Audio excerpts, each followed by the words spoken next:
पुष्पेंद्र जी ने, हम आपको रिक्वेस्ट करते हैं, आप आपके वाक पुष्प द्वारा हम सबको भारतीय परंपरा मूल्यों को उजागर करने के लिए जो भी आपके पास हमारे मदरलैंड से जो सोच, जो विचार, जो आइडियाज जो लाए हैं वो हमारे साथ प्रस्तुत करने की कृपा करें।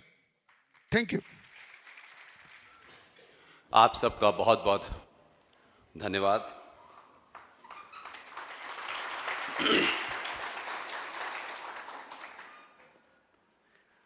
गुजरात के लोगों की सभा हो, उसमें भी सिर्फ पटेलों की सभा हो और पटेलों की सभा के संचालक कर्ता रिक्वेस्ट करें तो ये बात ठीक नहीं है। पटेलों को आदेश करना चाहिए, रिक्वेस्ट नहीं करनी चाहिए, क्योंकि इसी भाव ने एक समय था जिसके बारे में सिलसिलेवार हमारे इतिहास में कभी नहीं कहा, उसकी बात मैं कहूँगा। लेकिन मुझे खुशी है कि कीनिया में इतनी बड़ी तादाद में शेरों का इतना बड़ा गढ़ यहाँ मौजूद है। आज के कार्यक्रम के आयोजनकर्ता पटेल ब्रदरहुड, एल्डोरेट कीनिया, मंच पे बैठे हुए आपके देश में जाने माने उद्योगपति रितेश पटेल दादू जी, चेयरमैन।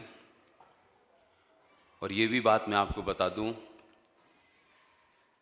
कि पटेल किसी को बीच में नहीं छोड़ के जाते हैं।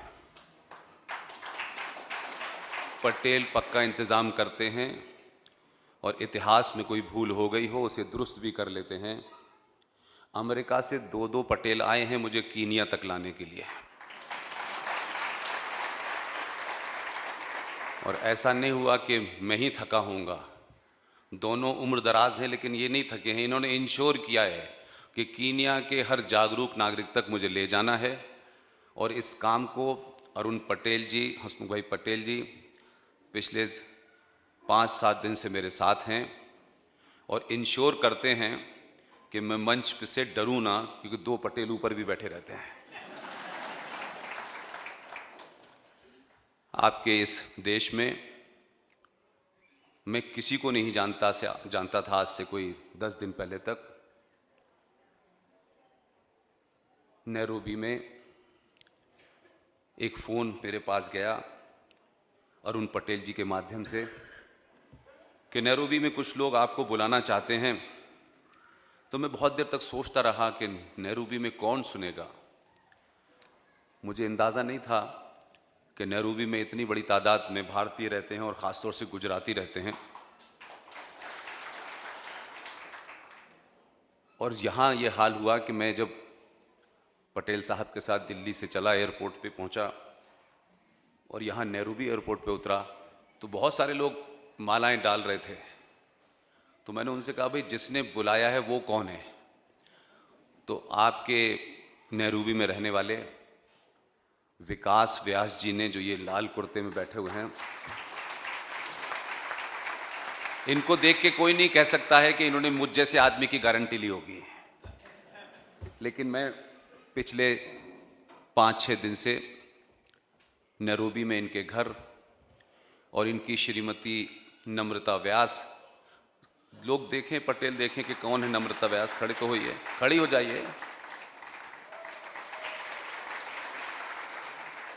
इस इनिशिएटिव में विकास व्यास जी, उनकी श्रीमती और उनके साथ जितने भी साथी लोग हैं, उनके प्रयास से मैं यहाँ तक पहुँच पाया। और अब ये करीब करीब मैं समझता हूँ कि दौरा समाप्त होने की तरफ है।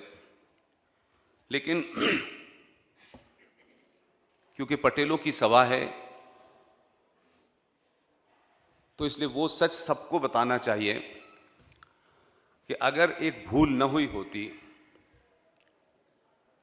अगर पटेलों ने थोड़ी देर के लिए उस सार्वजनिक शर्म को थोड़ी देर के लिए किनारे रख दिया होता तो भारत का भविष्य कुछ और होता। कभी कभी बहुत सहनशील हो जाना, कभी कभी चुप रह जाना, ये सोच के चुप रह जाना कि मैं बहुत बड़ा हूं, ये बहुत छोटी सी बात है। जब बड़े लोग चुप हो जाते हैं तो चोर उचक के कब्जा कर लेते हैं। इसलिए थोड़ी सी कभी कभी एम्बैरेसमेंट भी हो, लेकिन तब भी खड़े होकर सच बात कहना चाहिए। और अगर सब बहादुर हैं तब तो बहादुरी समझ में आती है, लेकिन 10 लोगों के बीच में एक बहादुर होता है तो 10 लोग मिलकर के उसको हरा देते हैं। इसलिए उस घटना के बारे में भारत के इतिहास में बहुत बार बात हुई। इतिहास में इसको कहीं दर्ज नहीं किया गया, भारत सरकार के किसी सरकारी गज़ेट में ये बात नहीं है। लेकिन कोई हिंदुस्तान के हिसाब से देखें तो 70-80 साल की जो सफ़र है, हिस्ट्री है, वो किसी राष्ट्रों के जीवन में 1 या 2 दिन जैसा होता है। और जब से ये पता चला तो शायद मैं कभी गुजरात आया भी नहीं था। मैं 2012 से लगातार कुछ बातों को उठाता रहा हूँ और मुझे लगा कि स्कूलों में बहुत कुछ उल्टा सीधा पढ़ाया जाता है, आज भी पढ़ाया जा रहा है, ऐसा नहीं है। लेकिन सरकारें आती हैं, सरकारों का अपना एक मिजाज होता है, सरकारों के अपने दबाव होते हैं, कब क्या करना है, कब क्या नहीं करना। लेकिन कम से कम इन 50-60 सालों के बाद में आपने जो बड़ा काम किया है, जीवन में गलतियां सबसे होती हैं, इसमें कोई ऐसा नहीं है कि किसी एक राज्य से ही हुई या एक समाज से हुई। लेकिन गलती होने के बाद आप उसे रिपीट करें तो वो ज्यादा बड़ी बात होती है। तो आपने 1947 में जो गुजरात से भेजे थे पिताजी, उस गलती को 2014 में सुधार लिया। तो जो छवि बनी है गुजरातियों की, वो खाकड़ा खाते हैं, फाफड़ा खाते हैं, मीठे हैं, लड़ते नहीं हैं, पैसा कमाते हैं, ये डिबेट हमारे यहाँ कई बार ऐसे चलती रहती है। लेकिन जब आप खुद बहादुर होते हैं तो बहादुर की तारीफ भी सार्वजनिक मंचों से करते हैं। हमारे समाज में एक बड़ी कमी यह है कि हम किसी की तारीफ करने से डरते हैं और ये समझते हैं कि हमारी तारीफ करने से वो बड़ा ना हो जाए। इसलिए तारीफ करने में हमारा देश बड़ा कंजूस है, नेता बहुत कंजूस हैं। तथाकथित समाज में जो लोग हैं उनको लगता है नहीं नहीं, ज्यादा शब्दों में तारीफ कर दी तो कहीं बहुत ऐसा ना हो जाए। मुझे लगता है तारीफ एक ऐसी चीज है जिसमें कोई पैसा नहीं लगता है, इसे खुल के करना चाहिए। उससे आने वाली नस्लों को पता चलता है कि कौन आदमी है जिसकी इतनी तारीफ हो रही है, तो फिर उस जिज्ञासा होती है, फिर उसके बारे में लोग जानते हैं। तब वो आदमी का कद पता चलता है कि जिसको 70 साल पहले आपने दबा दिया था वो कैसे आज की डेट में जिंदा खड़ा हो गया है। इसलिए तारीफ करते रहा करिए। 1946 से मैं इसलिए शुरू करना चाहता हूं ताकि सभागार में बहुत सारी बेटी, माँ, बहनें बैठी हुई हैं। ये बात अक्सर बहुत हल्के रूप में आती है और बस उस घटना को 10 सेकंड 15 सेकंड के लिए बताया जाता है। और बताने वाले तथाकथित बहुत सारे हिंदूवादी भी हैं, उनके भी अपने कॉम्प्लेक्सेस हैं, कुंठाएं हैं, वो भी खुल के कहने से बहुत सारी चीज़ों से शर्माते हैं। तो जब आदमी किसी भी चीज़ की लालच में फंस जाता है तो लालच एक ऐसी बीमारी होती है कि लालच आपको सच नहीं बोलने देती है, क्योंकि आपको लगता है कोई नाराज ना हो जाए, कहीं मेरा नुकसान ना हो जाए। इस कारण से हमने 70 सालों में जघन्य अपराध किए हैं, जघन्य अपराध, और एक नहीं है, सिलसिला पूरा चल रहा है। और हम धीरे धीरे धीरे धीरे झूठ को सुनने के आदी हो गए हैं और अपने शत्रु से भी ये चाहते हैं कि वो भी झूठ बोले। इसलिए कोई भी बात हम पूरी ताकत से नहीं कहते, लेकिन 2014-15 के बाद से संचार क्रांति ने जो नया रुख लिया, इसमें आपको कोई नहीं रोक रहा है।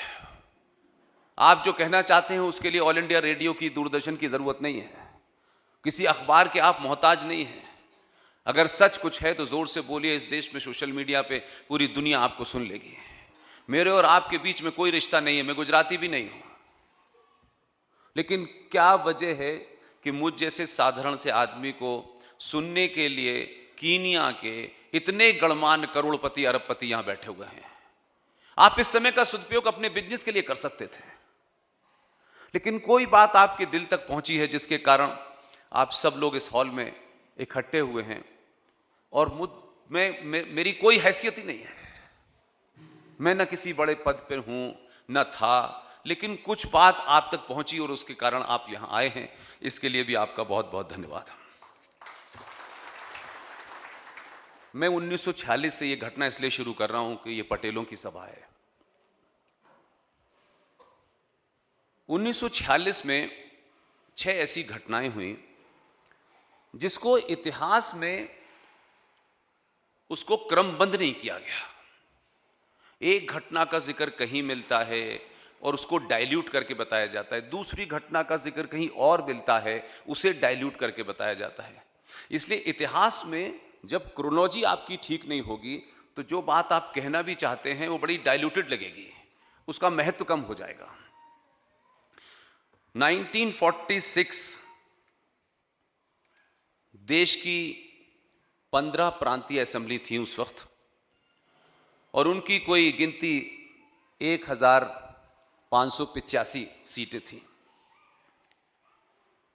और 1946 से पहले 23 मार्च 1940 को पाकिस्तान का जो आज शहर है लाहौर, उस लाहौर शहर के अंदर मुस्लिम लीग का एक अधिवेशन हुआ और गुजरात के ही एक शख्स जिन्हें देश अली मोहम्मद जना के नाम से जानता है, उसकी अध्यक्षता कर रहे थे। और उस अध्यक्षता में मुस्लिम लीग ने यह रेजोल्यूशन पास किया कि हमें कंप्लीट पाकिस्तान चाहिए। यह 23 मार्च 1940 की घटना है। और उसके बाद जो सिलसिला शुरू हुआ, वहां से अगर आप जोड़ेंगे तब आज को आप समझ पाएंगे कि स्थिति क्या थी। उस चुनाव में बहुत सारे लोगों ने हिस्सा लिया, तो करीब करीब भारत की समाज को, भारत देश को, तमाम हिंदुओं को देश के ये पता चल गया था कि पाकिस्तान कंप्लीट लेने की ऑफिशियल मांग हो गई है। और उसके बाद में हम अपने काम में लगे रहे और जिन्होंने रेजोल्यूशन पास किया वो अपने काम में लगे रहे। अब रेजोल्यूशन तो पास कर दिया उन्होंने 23 मार्च 1940 को, तो जैसे ही ये सुना तो फिर भारत में तय हुआ कि भाई भारत में चुनाव होने चाहिए। तो उस समय देश में 15 प्रांतीय असेंबली थी जिसकी कुल संख्या 1585 थी। इतनी सीटें थी, उस पर चुनाव होना था। तो जनवरी में चुनाव हुआ और चुनाव होने के बाद उसमें भारत के अंदर मुस्लिम लीग थी और कांग्रेस पार्टी थी। मुस्लिम लीग ने अपना एजेंडा क्लियर कर दिया था और दूसरी तरफ कांग्रेस चुनाव लड़ रही थी। तो उस वक्त के दौर में मुस्लिम लीग के कंपैरिजन में कांग्रेस को माना जा रहा था कि भाई ये राष्ट्रवादी पार्टी है। और चुनाव की घोषणा हुई, चुनाव हुआ, तो 1585 सीटों में से 492 सीटें मुसलमानों के लिए रिजर्व थी। चुनाव हुआ तो उन रिजर्व सीटों में से 429 सीटें मुस्लिम लीग ने जीती और बाकी सीटों पर मुस्लिम लीग को सफलता नहीं मिली। तो कुल मिला के कांग्रेस की मेजॉरिटी आई और कांग्रेस पावर में आ गई। यह जनवरी की घटना है। इस चुनाव ने मुसलमानों को यह एहसास करा दिया कि वोट के माध्यम से जो पाकिस्तान बनाने की उनकी चाहत है वो पूरी नहीं हो सकती। और उसके बाद में मार्च 1946 में ग्रेट ब्रिटेन से कैबिनेट मिशन प्लान, जिसका अक्सर आप इतिहास में जिक्र सुनते हैं कि कैबिनेट मिशन प्लान भारत आया। तो कैबिनेट मिशन प्लान जब भारत आया तो वो अपने एजेंडे के साथ आए थे, उसमें उन्होंने कोई बात छुपाई भी नहीं। और महात्मा गांधी से वो मिले और उन्होंने एकदम साफ कर दिया कि हम सत्ता का हस्तांतरण शीघ्र करने वाले हैं, लेकिन हम ये सत्ता कांग्रेस को देंगे और कांग्रेस में हमारी पहली पसंद जवाहरलाल नेहरू है। अब ये उन्होंने कुछ सोच के कहा होगा। तो आप सोचिए कि 1940 में जब पाकिस्तान का रेजोल्यूशन पास हो रहा था, उसी वक्त भारत के अंदर, भारत में कांग्रेस पार्टी के अध्यक्ष मौलाना अबुल कलाम आजाद को बनाया गया। ये झारखंड की राजधानी छत्तीसगढ़ से 100 किलोमीटर दूर एक जगह है रामगढ़, वहां कांग्रेस का अधिवेशन हुआ और उनको मौलाना आजाद को बना दिया। वैसे कांग्रेस का अध्यक्ष 2 साल के लिए बनता था, लेकिन विशेष प्यार था लोगों को, तो मौलाना आजाद 6 साल तक रहे। तो आनन फानन में गांधी जी ने कांग्रेस पार्टी के अध्यक्ष पद के चुनाव की घोषणा की और कहा कि कांग्रेस पार्टी को अपना लीडर चुनना चाहिए। और ये चंद लोगों के बीच में ही बात थी, आम आदमी को नहीं पता था। सबको लग रहा था कि कांग्रेस पार्टी अपना अध्यक्ष चुनना चाहती है। अध्यक्ष पद के उम्मीदवार की नाम मांगे गए तो आप सोचिए कि कांग्रेस पार्टी में ऐसे लोग थे कि कांग्रेस पार्टी ने अपनी पार्टी के अध्यक्ष पद के चुनाव के लिए जवाहरलाल नेहरू का नाम ही नहीं दिया, उनका नाम ही नहीं आया पार्टी की तरफ से। तब हमारे पिताजी ने वहां जाके कहा कि नेहरू मेरी पहली पसंद है। कांग्रेस वर्किंग कमेटी में जाकर अपने कद का दबाव बनाया और गांधी जी के कहने से फिर कांग्रेसियों ने जवाहरलाल नेहरू को उम्मीदवार बनाया नए अध्यक्ष के लिए, क्योंकि सबको पता था कि अगर ट्रांसफर ऑफ पावर होगी तो जो कांग्रेस का अध्यक्ष होगा वो प्राइम मिनिस्टर होगा, और प्राइम मिनिस्टर वो चाहते थे। तो उनके दबाव में कांग्रेस पार्टी में वो उम्मीदवार बने और सरदार पटेल भी उसमें उम्मीदवार थे, उसमें पट्टाभी सीतारमन भी उम्मीदवार थे और चुनाव की घोषणा हो गई। और मार्च में आप सोचिए कि वोट डाले जाने थे। वोट डाले गए तो गांधी जी के दबाव में नेहरू जी को उम्मीदवार बनाया, लेकिन सोचिए कि उस वक्त की कांग्रेस में कितने राष्ट्रवादी और कितने विजनरी लोग होंगे कि जब वोट डाले गए तो 15 वोट में से 1 वोट पट्टाभी सीतारमन को मिला, 2 वोट आज की बात भाषा में कहूं तो वो नोटा में गए, 2 वोट इनवैलिड हुए और सरदार पटेल को 12 वोट मिले। यानी उस वक्त भी कांग्रेसी ये जानते थे कि नेहरू क्या हैं और पटेल क्या हैं। तो पहले तो उम्मीदवार नहीं बनाया कांग्रेसियों ने, फिर मजबूरी में गांधी जी के दबाव में उम्मीदवार बना भी दिया तो उन्हें 1 वोट नहीं दिया नेहरू जी को। आज तो हमारे देश में बवाल मचा हुआ है छोटी छोटी चीजों के लिए, ये रिगिंग हो गई, ये नोटा हो गया, फलाना हो गया, रीगलाओ। उनके जो वारिस हैं जो आलू से सोना बना रहा है, रोज इलेक्शन पे सवाल उठाता है। आज जो सवाल उठाया जा रहा है, ये सवाल अगर 1946 में उठाया जाता कि गांधी जी और नेहरू, बेहया आदमी नेहरू ने मिलकर के सबसे बड़ा घोटाला किया, भारत जब पैदा भी नहीं हो पा रहा था तब इतना बड़ा घोटाला किया कि जिस आदमी को 12 वोट मिले वो प्रधानमंत्री नहीं बना, जिसे 1 भी वोट नहीं मिला वही प्रधानमंत्री बना। तो जो वो प्रोसेस चल रहा था, तो गांधी जी ने दूसरी बेईमानी क्या की कि गांधी जी के जो सबसे नजदीक थे, जो उनके बहुत भरोसे के आदमी थे, उनकी देखरेख में ये इलेक्शन प्रोसेस किया उन्होंने। और उन्होंने सोचा कि शायद आचार्य जेबी कृपलानी मेरे भरोसे के हैं तो इसलिए उस बात को पब्लिक नहीं करेंगे। लेकिन आचार्य जेबी कृपलानी से ज्यादा ईमानदार आदमी कोई नहीं होगा।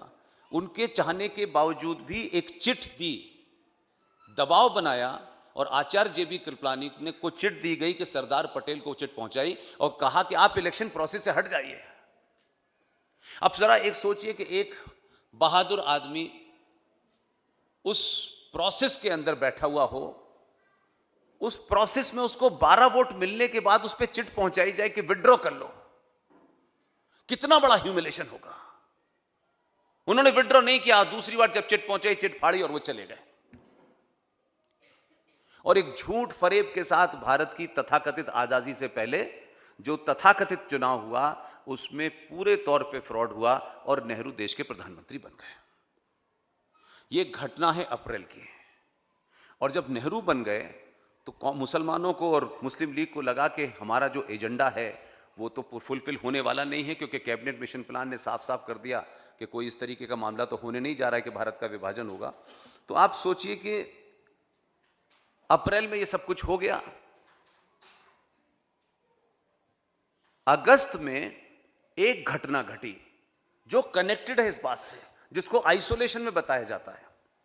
मुस्लिम लीग का सबसे बड़ा लीडर, नंबर 2 लीडर, उस यूनाइटेड बंगाल का चीफ मिनिस्टर था।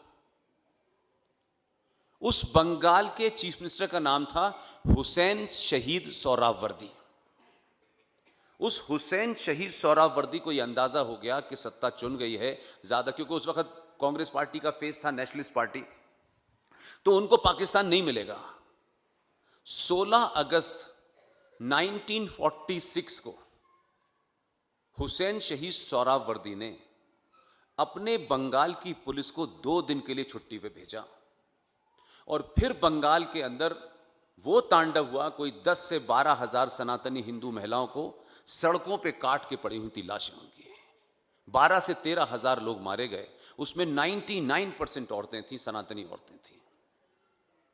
और उस घटना से इतने दबाव में आ गए गांधी जी कि जब तक ये मैसेकर चल रहा था, अगर आप आज के बच्चे ढूंढना चाहें तो गूगल पे जाके ढूंढेंगे तो कैलकाटा किलिंग के नाम से भी है और नोआखली दंगे के नाम से भी है, तो उसमें देखेंगे कि क्या हुआ। तो उस कत्ले आम के पीछे यही था कि हिंदू लीडरशिप को कैसे डरा दिया जाए। तो गांधी जी यहां से वहां चले गए। जब यह हो रहा था तब गांधी जी की ट्रेन लेट हो गई थी। तो बंगाल के अंदर एक आदमी था जो कि हमारा हीरो होना चाहिए था। हमारा दुर्भाग्य यह है कि कुछ चाटुकार लोग जो है समझते हैं कि हमारे बाद ही राष्ट्रवाद का ठेका है। हम वही बोलेंगे, हम ही बताएंगे कि यही राष्ट्रवादी है, ये नहीं है। तो आपके लोगों ने सही लोगों की न पहचान की और न पहचान भी कर ली तो कभी उसकी चर्चा नहीं की किसी डिस्कोर्स में। सरकार ने किताब में क्या पढ़ाया नहीं पढ़ाया वो अलग बात है, लेकिन मुझे और आपको कौन रोक रहा है सच बोलने से।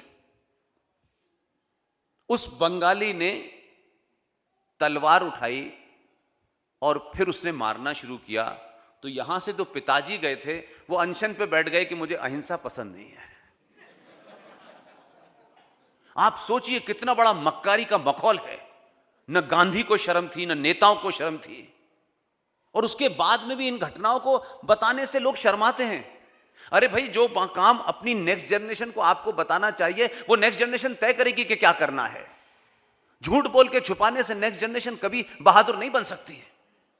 उस जनरेशन को सोचने दीजिए कि उसको क्या तय करना है, वो क्या करेगी। जनरेशन को आप घटनाएं नहीं बताएंगे और अच्छी अच्छी बातें बताएंगे तो वो उसका जो हशर हो रहा है वो यही है कि हमने सच बात नहीं बताई। क्योंकि भाई हम क्यों बताएं ये बातें। हमारा बेटा पढ़े, हाई पैकेज पे जाए, कीनिया जाए, अमेरिका जाए, लंदन जाए, हमें क्या करना है। लेकिन इस सोशल मीडिया ने सब ओपन कर दिया। बिना इतिहास जाने कोई राष्ट्र आगे नहीं बढ़ सकता। ना उसको अपनी गलतियों का पता है कि हमारे पूर्वजों ने क्या गलतियां की थी, वो दोहराई न जाए। इतिहास इसलिए नहीं पढ़ाया जाता है कि उसमें से 50 में से 17 नंबर लाके पास हुआ जाता है। इतिहास का सिर्फ एक ही मतलब होता है कि जो इतिहास में हुआ है हम उसको दोबारा न दोहराएं और गलती अपनी करेक्ट कर लें, उसकी प्रवृत्ति न करें। लेकिन हमें तो पढ़ा ही नहीं गया, बता ही नहीं गया। और फिर समाज में ऐसे ऐसे लोग हैं कि उनको बोलने की फुर्सत नहीं है।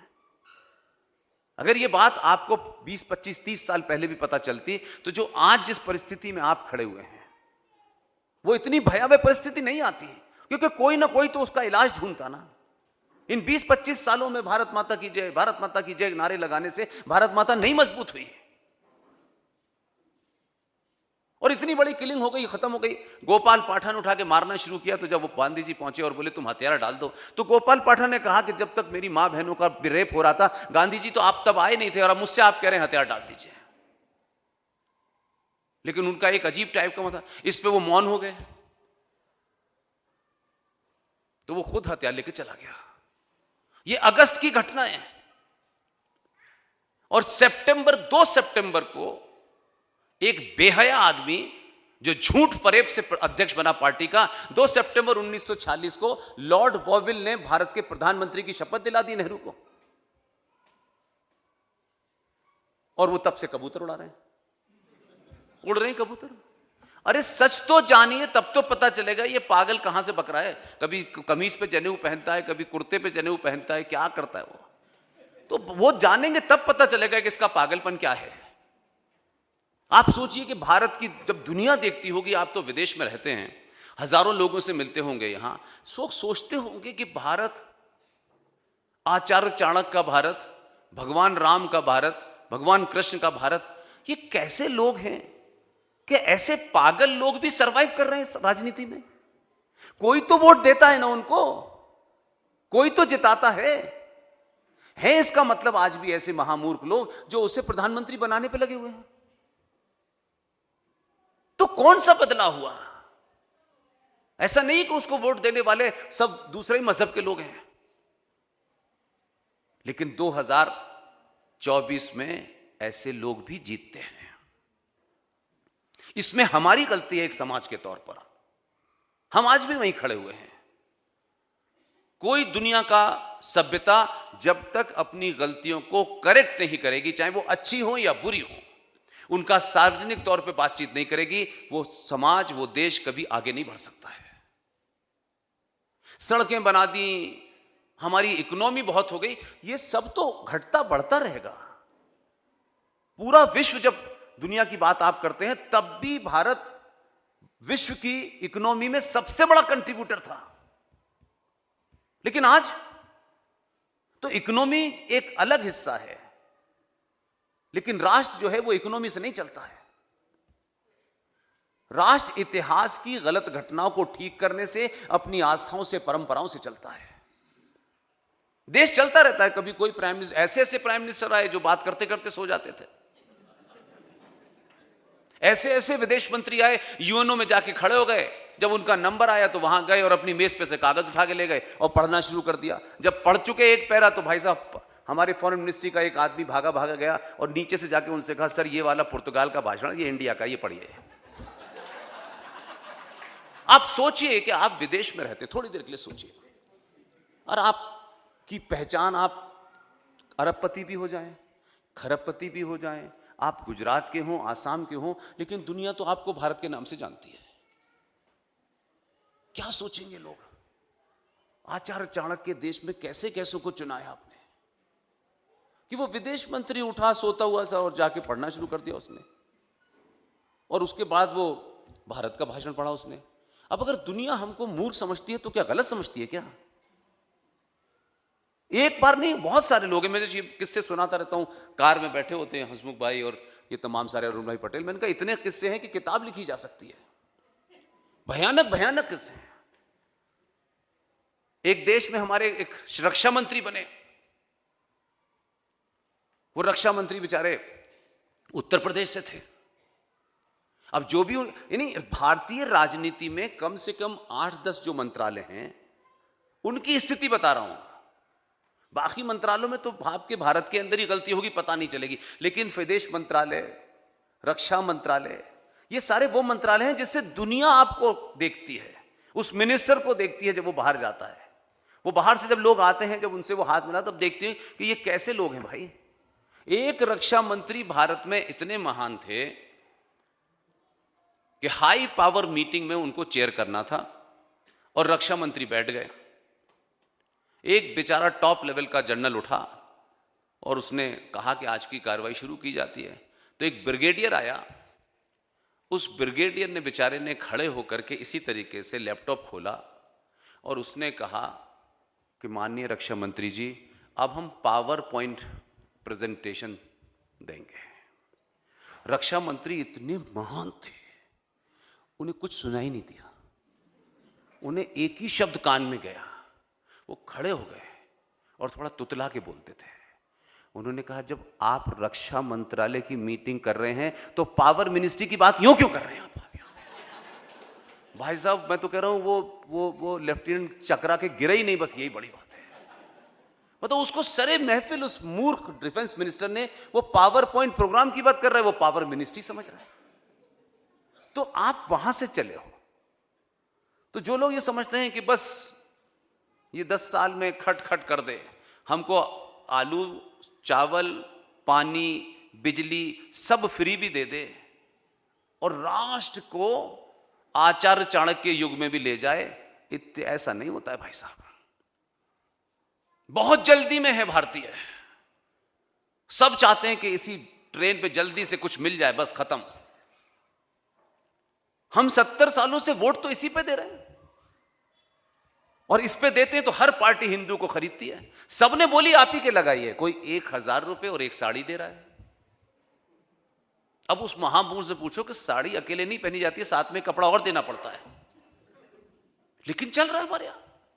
तो हमने इतिहास से भी नहीं सीखा है, और वर्तमान में जो घट रहा है उसको बस हम एक जैसे कहते हैं ना, भीड़ की तरह बस बढ़े जा रहे हैं, बढ़े जा रहे हैं, बढ़े जा रहे हैं। यहां से भागे, फिर वहां से भागे, फिर बंगाल से भागे, कश्मीर से भागे, केरल से भागे, हम भाग रहे हैं 70 सालों से। और हम महान सभ्यता के लोग हैं, हम 85 करोड़ हैं, हम जीडीपी में हाईएस्ट देते हैं, हम लॉ अबाइडिंग सिटीजन हैं, हम सड़क पर चलते वक्त भी अपने आप को सरकारी नियम में मानते हैं, रेड लाइट पर रुक जाते हैं। और कुछ लोगों को रेड लाइट नजर ही नहीं आती, उन्हें हमेशा हरी लाइट ही नजर आती है। तो ये देश चल कैसे रहा है? ये चल नहीं रहा है, ये घसीट रहे हैं इसको किसी तरीके से। हर दिन ये देश घसीटा जा रहा है। स्थिति वो नहीं जो हम समझते हैं कि सब कुछ ऐसा हो गया। जो गुजराती है वो उतनी सच्चाई नहीं बोलेगा, क्योंकि वो प्रधानमंत्री के पद में, अनार्की फैल जाएगी देश में। आपने जिन कारणों से दिया, जो आपके अंदर चीजें थी वो हुई, ऐसा नहीं है कि नहीं हुई। हमेशा ध्यान रखिए कि जब पिता घर से निकलता है, तो पिता बाहर जब जाता है तो पूरा परिवार इस बात के लिए चिंतित होता है कि घर में कितने कपड़े हैं, नहीं हैं, घर में क्या समस्याएं है, आटा है, दाल है, नहीं होता। पिता जब घर से बाहर निकलता है तो माँ का, बच्चों का, बहन का, बेटी का, सबका होता है कि पिता जब बाहर निकले तो देखने वालों की निगाह में मजबूत दिखे। उसके कपड़ों से, उसके जूतों से, उसकी साइकिल से, स्कूटर से ये न लगे कि घर के हालात इसके चलने में नजर आ रहे हैं। घर बहुत बुरी स्थिति में भी हो, तब भी घर से पिता जब निकलता है तो सबकी कोशिश होती है कि उनका बटन ठीक कर लें, उनकी पैंट ठीक। ये सिर्फ इसलिए होता है कि दुनिया जब आपको देखती है तो वो पिता जो रोज घर से निकलता है, उसी से आपके घर की इमेज बनती है। तो राजा कपड़े वपड़े पहनता इसलिए है ताकि दुनिया इस अंदर की गलत स्थिति को समझ ना पाए, और इस बीच में कुछ लोग ठीक हो जाएं। लेकिन हमने न ठीक होने की कसम खा रखी है। हमको तो पहले अपना स्कोर पैदा ठीक करना है। ये हमसे बड़ा कैसे हो गया, इसको निपटाओ पहले, हम ही बड़े हैं। तो हर आदमी अपनी दुकान चलाना चाहता है, और खाली टाइम में राष्ट्रवाद पे खूब भाषण देते हैं लोग। तो आप कहें कि हम अगर ये करेंगे तो उस पर चर्चा मत करो पुष्पेंद्र जी, और दूसरा करे तो उस पर चर्चा करो, ये नहीं हो सकता। अगर मैं ये कर रहा होता तो आप सुनने नहीं आते मुझे। तो हमने झूठ सुनने, झूठ बोलने की कसम खा ली है, और इतना झूठ हमने बोला है कि अब धीरे धीरे धीरे धीरे उसको लगता है कि इस झूठ को उतरने में भी लंबा समय लगेगा। इसलिए जो हमारे एजेंडा होना चाहिए था, जो हमारी प्रायोरिटीज होनी चाहिए थी, हमने किसी सरकार पे, किसी पार्टी पे उन प्रायोरिटीज को समाज की तरफ से तय, पार्टी तय करती है क्या करना है, और हमारा समाज मान लेता है। जिंदा समाज वो होते हैं जो समाज तय करता है, सरकार उसे माने। लेकिन हमारा कोई एजेंडा ही नहीं है। हमें ये सस्ता नहीं, वो सस्ता नहीं, जीएसटी बढ़ गई, इनकम टैक्स बढ़ गई, इससे ज्यादा हमारा क्या लेना देना है। यही कारण है कि आपको या मुझे या इस पूरे सनातनी हिंदू समाज को इन 70 सालों में ये नहीं पता चला कि हमारी सिविलाइजेशन जो ब्रह्मांड में की उत्पत्ति से लेकर के आज तक मौजूद है, इस सिविलाइजेशन के लिए हमें करना क्या है। हमें सरकारों से जो काम कराने हैं, उन मुद्दों को हमने इतनी ताकत से रखें ताकि सरकार उस मुद्दे को इंक्लूड करे अपने मैनिफेस्टो में, भले ही पूरा ना कर पाए, लेकिन सार्वजनिक तो हो कि भाई हमारा एजेंडा ये है। लेकिन हम रोज सरकारों को सुबह शाम ये नहीं दिया, ये नहीं दिया, वो नहीं दिया, वो नहीं दिया, इसलिए करें क्योंकि आपके साथ जो दूसरे लोग, दूसरे पंथ के लोग रह रहे हैं, न वो चिल्लाते हैं, न रोते हैं, न वो इस बात की चिंता करते हैं। उनको पता है हमारा एजेंडा क्या है, उस एजेंडे पे करते हैं। इसलिए सक्सेसिव सरकारें सबसे पहले आते ही बताइए साहब आपका काम करना है। आपके पास 85 करोड़ में से 10 करोड़ लोग सड़क पे नहीं निकलते, सब बिजी हैं, सबको नौकरी करना है, सबको पैसे कमाना है। बंगाल हो जाए तो ये जरूर लिख देते हैं फेसबुक पे, मोदी कुछ नहीं कर रहा है, लठ लेके चला जाए मोदी वहां,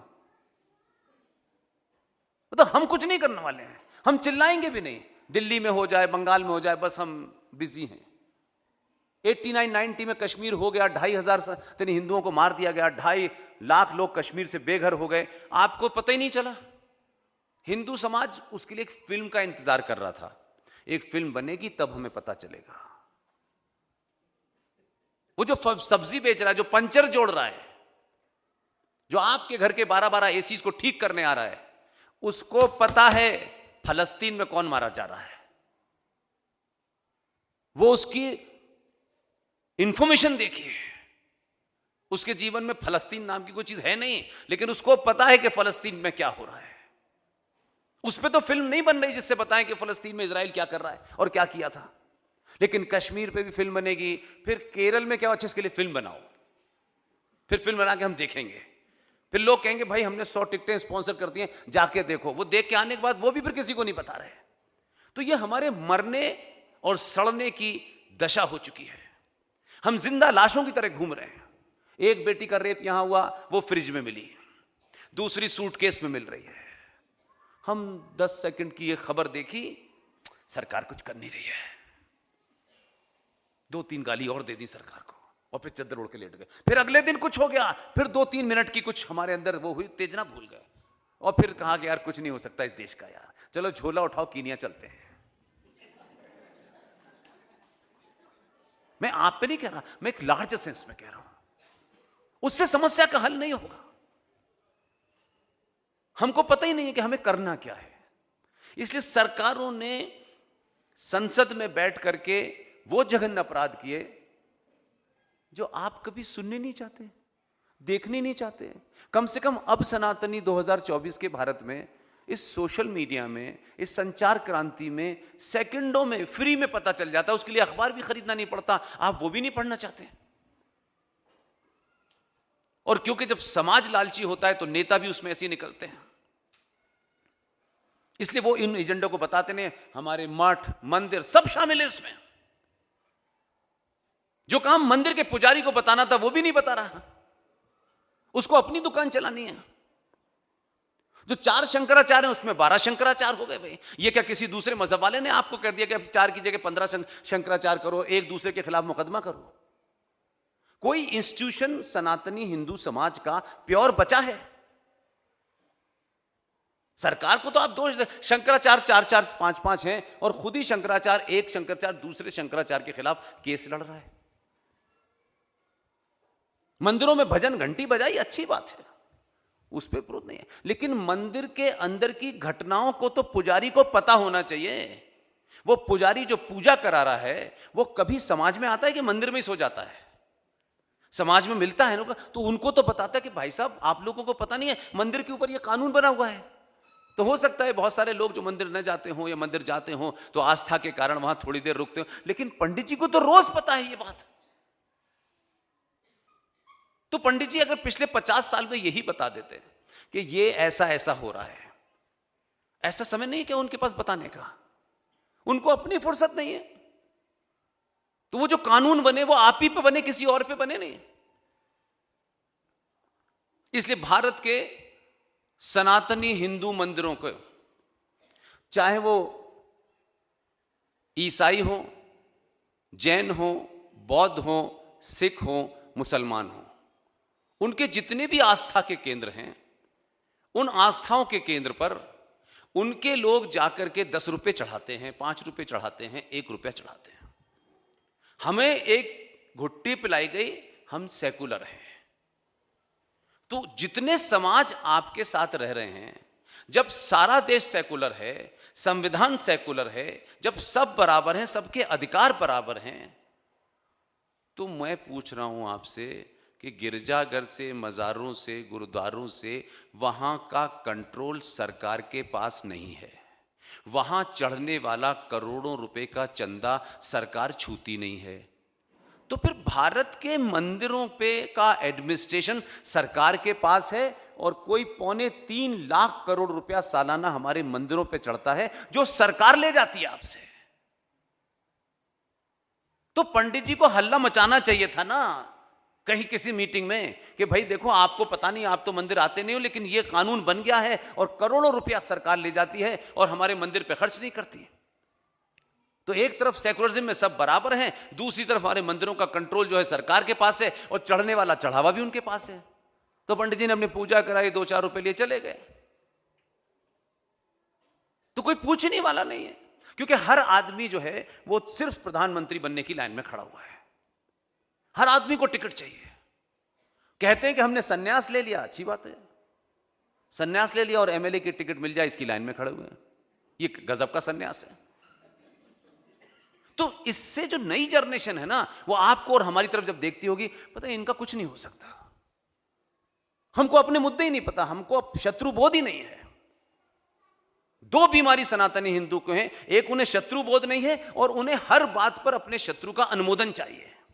जब तक चार लोग आपसे न कह दें गुप्ता जी क्या आदमी आप, क्या काबिल, तब तक उनको वो मोहर नहीं लगेगी। अपने घर के लोग उन्हें कहें तो कोई फर्क नहीं पड़ता, जब तक इरफान भाई न कह दें तब तक वो महान आदमी कहलाएंगे ही नहीं।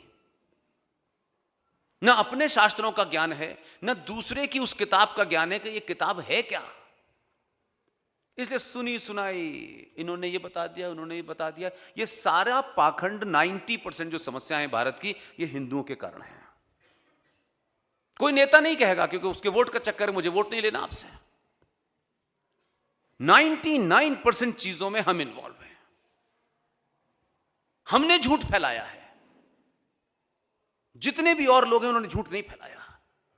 वो अगर गलत भी आपको लगता है गलत है, लेकिन उनकी फिलॉसफी में जो लिखा हुआ है वो उसको एग्जैक्ट मानते हैं, कम से कम ईमानदार हैं। उनको गुप्ता जी और शर्मा जी का अनुमोदन नहीं चाहिए कि जब तक वो नहीं कहेंगे कि अरे सलमान भाई आप सेकुलर नहीं हैं, तब तक उन्हें भाव नहीं आया। उनको कोई फर्क नहीं पड़ता, हमको ये भाव पैदा हो गया है। हम गीता पढ़ेंगे, रामायण पढ़ेंगे, लेकिन अपने स्वार्थों से गीता का इंटरप्रिटेशन कर देंगे, अपने स्वार्थों के हिसाब से भगवान राम की परिभाषा बताएंगे और वहीं तक बताएंगे जितने में चढ़ावा मिलता रहे। कथावाचक भी झूठ बोल रहा है, उसको अपनी दुकान चलानी है। तो कौन सा ऐसा इंस्टीट्यूशन है जिससे ये उम्मीद की जाए कि भाई सच बता दो, बाकी हम लड़ें न लड़ें, उसका कैसे सामना करना है हमको पता, लेकिन आप बड़े के नाते सच बता दो, खत्म, अपने आप लोग तय कर लेंगे। क्योंकि उनको खुद पता नहीं, और पता है तो वो लड़ना नहीं चाहते, तो उनका चलो हमारा काम चल रहा है तो क्यों बताएं हम। इसलिए बस एक भेड़ चाल की तरह हिंदू सनातनी है। जो संपन्न है वो शहर छोड़ देता है, जो उससे ज्यादा संपन्न है वो किसी दूसरे मुल्क चला जाता है।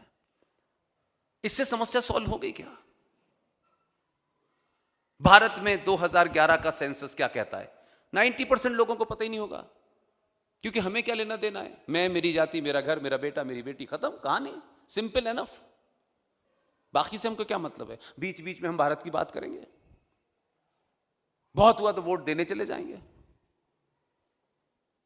तो कोई तो इशू ऐसा हो जो हमको पता हो भाई कि संसद में हमारे कत्ल का, हमारे मर्डर का, हमारी हत्या का बिल पास हो गया है, लेकिन हमें पता नहीं है। बजट आया फाइनेंस तो पता चला बिजनेसमैन अपना जीएसटी और इस पे कम, उस पे कम, पे उसकी निगाह है। आम बजट आया तो अच्छा इस पे, अच्छा स्टोव पे कुछ कम कर दिया, अच्छा इस बार प्रेशर कुकर पे पैसे कुछ कम कर दिए। हम यहां आ गए और फिर दूसरों को हम दोष देते हैं, उसने ऐसा किया। वो इसलिए कर रहा है कि आप कुछ बोलते नहीं हैं, आपका कोई सामूहिक एजेंडा नहीं है। ये ब्राह्मण का एजेंडा, ये ठाकुर का एजेंडा, ये बनिए का एजेंडा, ये दलित का है, ये अपर का है, लेकिन हिंदू का है, वो सनातनी का है जिसकी हम बात करते हैं। इसलिए इतिहास को गलत पढ़ो, गलत बोलो, गलत चलाओ और फिर वोट दे दो और फिर उसके बाद रोते रहो कि अब इस पे ये आ गया, अब उस बार वो आ गया। फिर हम ऐसे करते करते यहां तक पहुंचे। तो किसी क्षेत्र में सच तो बोलो यार। जिस दिन भी सच बोलने लगोगे अपने आप से, दुनिया को सच का सर्टिफिकेट देने के लिए नहीं मैं कह रहा हूं, अपने आप से सच बोलो, उसी दिन समस्या सॉल्व हो जाएगी। कम से कम इस सफर में, ये बात में बड़े डंके की चोट पे, ऐसा नहीं कि मैं यहां आप बैठे हो इसलिए कह रहा हूं। मेरे प्रोग्राम को जो लोग कंटिन्यू फॉलो करते हैं, कम से कम मनुष्य से गलती अगर हो जाए, एक बार हो जाए, दो बार हो जाए, तो अगर समाज उस गलती को सुधार के कुछ नया करे तो इससे बड़ी बात हो ही नहीं सकती। इसलिए गुजरातियों को, जिनकी गिनती 5 करोड़ है, छोटा समाज है, छोटा प्रदेश है, अगर एक लंबा सिलसिला था इस गलती का, तो आपने अपने उन पुरुषार्थियों को चुना। आपने चुनते वक्त उसकी जाति देखी थी क्या, कि ये पटेल है, ये लहुआ पटेल है, ये कड़वा पटेल है? ये जाति नहीं देखी थी। उनका इस परिस्थिति में यही आदमी जवाब दे सकता है। और आप ये पूरे देश में एक हमने कहा ना, हम अपोलोजिस्टिक लोग बहुत हैं, बड़ी जल्दी नहीं नहीं नहीं नहीं नहीं, क्यों होना है अपोलोजिस्टिक? अगर हमारा भाई किसी संकट में खड़ा हो गया है और 4 लोग उसे बुरा कह रहे हैं तो हम भी कहेंगे नहीं नहीं यार, कहा तो था यार, लेकिन यार सुनता नहीं है हमारी बात। नहीं, जब आपका आदमी संकट में खड़ा हो और पूरी दुनिया उसके खिलाफ हो, तब भी आप उसके साथ खड़े होइए। वो गलत हो तब भी उसके साथ खड़े होइए। सच के लिए अच्छे वक्त में हम उसके साथ हैं, फिर डर जाएंगे। इसलिए मैं आपको गुजरातियों को बधाई देता हूं। आपने जो गलतियां की उसका सबसे बड़ा उदाहरण आज भी भारत के अंदर उस दूसरा नहीं मिलता है। 2002 के हीरो को भारत के लोगों ने प्रधानमंत्री बनाया। अब ये होगा कि हम तो बड़े सब समाज के लोग हैं, पुष्पेंद्र जी कैसी ऐसी बातें कर रहे हैं। सब जब तक हैं जब तक फौजी मर रहा है बॉर्डर पर, सब जब तक हैं जब तक कोई आपको बचाए हुआ है, आपके सब होने की कोई कीमत दे रहा है, कोई गुंडा खड़े होकर लड़ रहा है कि आपकी इज्जत ना लूटे, कोई सड़क पे भाई आपको बचा रहा है जिससे आपकी बेटी का दुपट्टा कोई ना खींचे, तब आप सब हैं। ये सब सिर्फ इसलिए नहीं है कि आप ही सब हैं बाकी लोग गुंडे हैं, ऐसा नहीं है। एक आदमी के कारण सब लोगों ने, बहुत लोग, ये सब हिंदुओं की तरफ से हुआ। मैं शत्रु से चिंतित नहीं हूं, नहीं नहीं नहीं नहीं, देखो यार समझा करो, दिस इज नॉट गुड यार, is a butcher of Gujarat, क्या क्या शब्द हमारे लोगों ने निकाले हैं। नाम से वो हिंदू तो थे ही ना, वो इधर थे उधर थे। ये क्यों बीमारी थी? ना कोई हुसैन शहीद सोहरावर्दी को आज तक कंडेम करता है, न 10.5 लाख सनातनी हिंदुओं की हत्या हुई उसे कोई कंडेम करता है। लेकिन हम अपने आदमी को इतनी जल्दी आइडियल बनाने की कोशिश करते हैं कि नहीं यार ऐसा नहीं। लेकिन पहली बार ऐसा हुआ, ये भारत के सनातनी इतिहास में, सभ्यताओं के इतिहास में, इस घटना को मैं हमेशा इसलिए याद रखता हूं कि मैंने आपको 16 अगस्त 1946 की घटना कही। वो घटना के बारे में कहीं कहीं मिलता है, इतिहास में है नहीं। वो गजट से निकाली हुई चीजें हैं, क्योंकि आपको पता न चले। अगर हमने उस वक्त खड़े हुए होते तो 10.5 लाख लोग नहीं मरते। 16 अगस्त 1946 को यह घटना होती है बंगाल में, और एग्जैक्टली 1 साल बाद 14 अगस्त 1947 को पाकिस्तान बन जाता है। तो देश में कुछ भी कोई के विकास पुरुष, ये पुरुष, विकास वीर सिंह चौहान है, ठीक है, बहुत विकास हमने देखा इस देश में। इस देश को विकास एक सतत प्रक्रिया है। इस देश में 2002 हर 6 महीने बाद होते रहना चाहिए, तभी सुधर पाएगा ये देश। नहीं सुधरेगा। पागल कुत्ते को दूध पिलाने से पागलपन नहीं जाता है, मकान देने से पागलपन नहीं खत्म होता है, टॉयलेट बना के देने से टॉयलेट में वो पागल कुत्ता नहीं जाता है। उस पागल कुत्ते का इलाज सर में गोली होता है, तभी समाप्त होता है। और अगर राजा ये नहीं कर रहा है तो प्रजा को तय करना चाहिए कि ऐसा ही राजा चुने जो इस काम को निपटाए। कोई बीमारी नहीं है ये चिप ही गड़बड़ है। चिप आप चाहते हैं बदल जाएगा, इनको ये देने से ये बदल जाएगा। जो लोग इस्लाम को मानने वाले हैं वो इस्लाम को माने, मुझे उसमें गलती कोई नहीं लगती, लेकिन जो हिंदू इस्लाम को समझने वाले हैं वो महामूर्ख हैं। इसलिए भाषण दे रहे नेताजी, आवाज आ गई, रोक दिया, इससे 2 वोट मिल जाएंगे। वो 5 वक्त क्या कह, एकेडमिक बात कर रहा हूं, कोई हेट रेट में बात नहीं कर रहा मैं। आप सब जानते हैं कहां जन्म हुआ है मेरा, आप सब जानते हैं मैं कहां पढ़ा हूं, कैसे पढ़ा हूं, ये सब पता है आपको। 5 वक्त अजान में क्या कहा जाता है? कभी इस पे गौर किया आपने कि वो बेचारा ईमानदार है, अब आप ही ने कान में रुई ठूस ली है या रुई हटा भी दी है तो आप वो सुनना नहीं चाहते, क्योंकि उनको लगता है अगर ये बात सच मुझे पता चल गई तो मैं तो खुद बेचैन हो जाऊंगा बेचारा। उसने कहा ना सुनो ना बताओ किसी को। 5 वक्त जो अजान होती है, उस 5 वक्त अजान में एक लाइन आती है, उस लाइन का अर्थ है ला इलाहा इल्लल्लाह मुहम्मदन रसूलुल्लाह। इसका मतलब जानते हैं? कोई जानता हो तो हाथ उठाए। एक, अल्लाह और अल्लाह के रसूल के अलावा किसी दूसरे की पूजा नहीं हो सकती। भारत के सुप्रीम कोर्ट के हिसाब से यह हेट स्पीच है कि नहीं? भारत एक सेकुलर देश है, यहां लाखों करोड़ों लोग नॉन बिलीवर ऑफ इस्लाम मानने वाले हैं, हजारों लोग जैनों के पंथ हैं, सिखों के पंथ हैं। वो जो आदमी चिल्ला के कह रहा है वो 5 बार थ्रेट कर रहा है। इस्लामिक देश में वो अजान दे समझ में आता है। यहां तो 80-90% इस्लाम को न मानने वाले लोग हैं, फिर वो कैसे कह सकता है कि अल्लाह के अलावा किसी दूसरे की पूजा नहीं हो सकती? और चिल्ला चिल्ला के कह रहा है। तुम्हारा मजहब होगा, लेकिन चिल्ला के कैसे कह सकते हो तुम? मैं कल खड़े होकर कहूं भगवान राम के अलावा किसी दूसरे की पूजा नहीं हो सकती, लोग लठ लेके निकल जाएंगे सुबह ही। तो हम बिना जाने ये नहीं करना यार। हम किसी को अपनी सभ्यता संस्कारों के कारण खुश नहीं कर सकते कि इसको हम छोड़ देंगे तो दूसरा खुश हो जाएगा। और आपने छोड़ना शुरू किया, वो 1400 साल से वहीं खड़ा हुआ है। आप रोज छोड़ते हैं, नहीं नहीं यार चलो अपने भाई हैं। अब मुझ जैसे आदमी को बुलाया आपने, तो आप मुझसे क्या चाहते थे? मैं कोई आपको हंसाने तो आया नहीं हूं। मेरी लाइन क्लियर है। मैंने कहा ना मैं झूठ बोलूंगा और ना बोलने दूंगा। मैं आप ही के इसी कीनिया में कल था, एक मंदिर में मुझे बुलाया गया, मैं चला भी गया।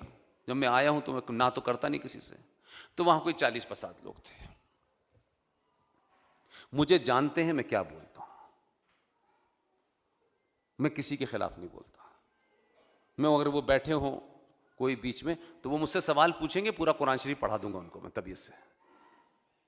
लेकिन कल एक फंक्शन हुआ, हिंदू संगठनों ने किया, हम चले गए। विकास भाई की पूरी कोशिश ये है कि इस तरीके के दौरे रोज़ नहीं होते, एक दौरे में काफ़ी पैसा खर्च होता है, आना है जाना है ये है। तो विकास भाई की इच्छा यह है कि जहाँ भी अगर 50 लोग भी मुझे बुलाना चाहते हैं तो वो मुझसे कहते हैं, तो मैं कहता हूँ विकास भाई आप दिन भर में भी 100 सभाएँ रखेंगे तो मैं आपको एक ही तरह एकदम फिट खड़ा नजर आऊँगा, क्योंकि मैं इसके अलावा कोई और काम नहीं कर रहा। मेरा कोई और एजेंडा ही नहीं है कि नहीं साहब मुझे सोना है कि मेरा टाइम हो गया, मुझे कोई फर्क नहीं पड़ा। मैं रात के 2-2 बजे भी प्रोग्राम करता हूँ, और गुजराती रात में जगते हैं। वो आपके यहाँ एक राजकोट जगह है, वहाँ बोले साहब हम दिन में सोते हैं, बिजनेस भी नहीं करते करोड़ों का। रात में 3 बजे तक मेरी सभाएं राजकोट में हुई हैं और 1 से 1 करोड़पति वहाँ बैठा हुआ था। तो विकास भाई ने अगर कोई एक एजेंडा ले लिया है, मुझे बताइए एक साधारण से परिवार का एक व्यक्ति, उनकी एक पत्नी, दोनों नौकरी करते हैं, तनख्वाह मिलती है, घर चलाते हैं। इनको ये सूझा कि मुझे बुला लें, मैं आ गया। तो मैंने इनसे ये नहीं कहा कि नहीं नहीं विकास भाई वहां लोग नहीं हैं, इतने लोग नहीं, मैंने कहा ही नहीं। कोई नहीं होता है तो मैं इन दोनों को सुनाने लगता हूं, मैं खड़े खड़े बस में बोलने लगता हूं। मुझे लगता है ये आदमी 10 मिनट के लिए मुझे मिला है, इंपॉर्टेंट आदमी है, बड़ा आदमी है, अगर इसके अंदर मैंने 2 गलतियां भी इसकी ठीक कर दी तो काम बन जाएगा मेरा। अब मैं उस प्रोग्राम में गया, मिला सबसे, बोल बाल लिया सब कुछ में। अब मैं किसी व्यक्ति विशेष को नहीं जानता, उनके सम्मान अपमान की मेरे लिए कोई मतलब नहीं है। प्रोग्राम खत्म हुआ तो वहां कुछ लोग खड़े हुए और बोले आइए मुर्तजा भाई ये हमारे बीच में बैठे हुए हैं, बड़ी सोशल वर्क करते हैं। मैंने कहा इनको यहीं बुलाना था आपको। मैंने कहा ये भाईचारे की सभा है क्या? और फिर उस आदमी को मेरे पास बुला के फोटो खिंचवा रहे हैं। मैंने मन से कहा मैं नहीं खिंचवाना चाहता इसके साथ अपनी तस्वीर। ये बीमारी क्यों है, क्यों है भाई? मैंने कहा जिसको बुरा लगे लग जाए, हमें बुरा लग जाए और हम ना कहें, दूसरे को बुरा लग जाए तो वो 10 बार कहे तो अपॉलोजी नहीं भाई। हम 1 मिनट के लिए भी किसी की बकवास बर्दाश्त नहीं करनी चाहिए, हमको 1 मिनट के लिए नहीं करनी चाहिए। एक बार उसने किसी लड़की को धक्का दिया, हाथ लगाया, एक बार वो लड़की अगर उसको नहीं बोलती है तो उसकी हिम्मत बढ़ जाती है। अगर आपकी बहन बेटी के साथ, अपनी बेटियों के साथ, माओं के साथ, बहनों के साथ अगर कोई पागल जिहादी एक बार उसकी नजर में ये लगे कि ये बदतमीजी करने वाला है, मैं उस सनातन लड़की को सनातनी मानता हूं, उसको लगे कि ये बदतमीजी करने वाला है, तब तक जूते निकाल के 4 मार चुकी हो वो। समस्या को आप उतनी देर तक बर्दाश्त करते हैं जब आप कुछ नहीं कर पाते, तब बड़ा कांड हो जाता है। समझदार लोग इशारे में लगते हैं यहां गड़बड़ होने वाली है, उसी वक्त अलर्ट कर देते हैं। ये हम नहीं सिखाते अपनी बेटियों को। और हमारे संपन्न परिवार की बेटियां फ्रिज में मिल रही हैं। ऐसा क्या संकट है भाई? दहेज का संकट है क्या? तो दहेज देने से कौन सी बेटी बची है मुझे बताइए, जो उसके डेस्टिनी में वो उसके होके रहेगा। आप करोड़ रुपए का दहेज दे दें, बड़ी कार दे दें, ये कभी कभी मुझे लगता है समाज में आप अपनी आर्थिक शक्ति का प्रदर्शन करते हैं क्या? हमने ये दिया, 2 किलो सोना दिया, बड़ी कार, उससे बेटी सुरक्षित नहीं होने वाली। वर ढूंढिए, चाहे वो आपकी जाति का हो या दूसरी जाति का हो, ये महत्व नहीं है। अपनी बेटी का वर ढूंढते वक्त उस पुरुषार्थी को चुनिए कि उसकी पत्नी पे कोई हाथ डाले तो वो उसका हाथ उसके हाथ में दे दे, ऐसा पुरुष चुनिए ना। कंधे घुसे हुए हैं उसके, अंग्रेजी बोल रहा है, एक चांटा मारा हवा की तरह गिर गया। ऐसा पति क्यों चुन रहे हैं भाई आप? बेटी के लिए वर चुन रहे हैं या कार्टून चुन रहे हैं घर में रखने के लिए कि ये 50 करोड़ कमाता है, उसके 50 करोड़ अपनी पत्नी की रक्षा नहीं कर पाएंगे। महत्वपूर्ण बात को समझिए। वो लोग अपने यहां लड़की की जब बात करते हैं तो उन्हें इससे मतलब नहीं होता लड़की को नहीं, ये फिजिकली फिट है, ये इसकी फिजिकल रक्षा भी करेगा और शत्रु के सामने काट डालेगा। हमारे यहां तो अजीब अजीब टाइप के जोकर। आधी जिंदगी लड़की के लिए जाति वाला नहीं मिल रहा। भाई से जाति से क्या करना था आपको? पटेल तो पैदा हुआ नहीं कोई। इतने सारे पटेल हैं लेकिन पटेल निकला कोई? निकला? मुझे बताइए। मैं बार बार पटेल के बारे में इसलिए बोलता हूं कि कम से कम आप उन भाग्यशाली लोगों में से हैं कि आपने एक ऐसा पुरुषार्थी अपने समाज में पैदा किया कि इतना सब कुछ होने के बाद, इतना सब कुछ होने के बाद, ये ध्यान रखिए, यह आपके लिए प्रेरणा हो सकता है पटेलों के लिए कि आपके सबसे बहादुर आदमी के साथ सब लोगों ने मिलकर एक जघन्य अपराध किया और उसको प्राइम मिनिस्टर नहीं बनने दिया। हुआ ऐसा। लेकिन पटेल साहब की 20 जनवरी 1948 की बंगाल के मैदान में जो स्पीच दी है, आज भी बड़े से बड़ा हिंदू नहीं दे सकता। वो अवेलेबल है, वो नहीं सुनी आपने। लेकिन समय आता है कि किसी बहादुर के साथ धोखा हो जाए। लेकिन फिर मैंने वही कहा कि मैं इसलिए आपकी तारीफ करता हूं, इतने साल के बाद अगर पटेल सरनेम से कोई नहीं निकला कि पटेल सरनेम उसका होता, लेकिन कम से कम आपने गुजरात से जिसको भेजा उसने विश्व की सबसे बड़ी मूर्ति सरदार पटेल की लगाई है। और आप कह सकते हैं कि मूर्ति बनने से सरदार पटेल प्राइम मिनिस्टर नहीं बने, लेकिन आने वाली नस्लें पूछेंगी कि सरदार पटेल कौन थे। जब वो पूछेंगे कौन थे तो संचार क्रांति में लोग बताएंगे कि सरदार पटेल के साथ गांधी जी ने, नेहरू ने, इन सब ने मिलकर एक जघन्य अपराध किया और उस बहादुर आदमी को देश ने अपना प्रधानमंत्री बनाया, लेकिन चाटुकारों ने उसे बनने नहीं दिया। तब यह करेक्शन अपने आप हो जाएगा। इसलिए जरूरी नहीं है कि जिंदा रहते रहते आपकी तस्वीर लगे। कुछ लोग हैं कि जिंदा रहते हुए मूर्ति लगवा लेते हैं, पता नहीं मरने के बाद कोई लगाएगा कि नहीं लगाएगा। ऐसे भी लोग हैं। इसलिए सावरकर को, जिसको पूरे इतिहास के अंदर एक विलेन बना के रखा, इसलिए जब आप राजनीति को देखते हैं, मैं उस भाव से राजनीति को नहीं देखता। इसलिए नहीं कि मैं बिजनेस नहीं करता। मैं इस दौर में सत्ताओं के परिवर्तन को सस्ता और महंगे से कभी मेरा देखने का मन नहीं हुआ।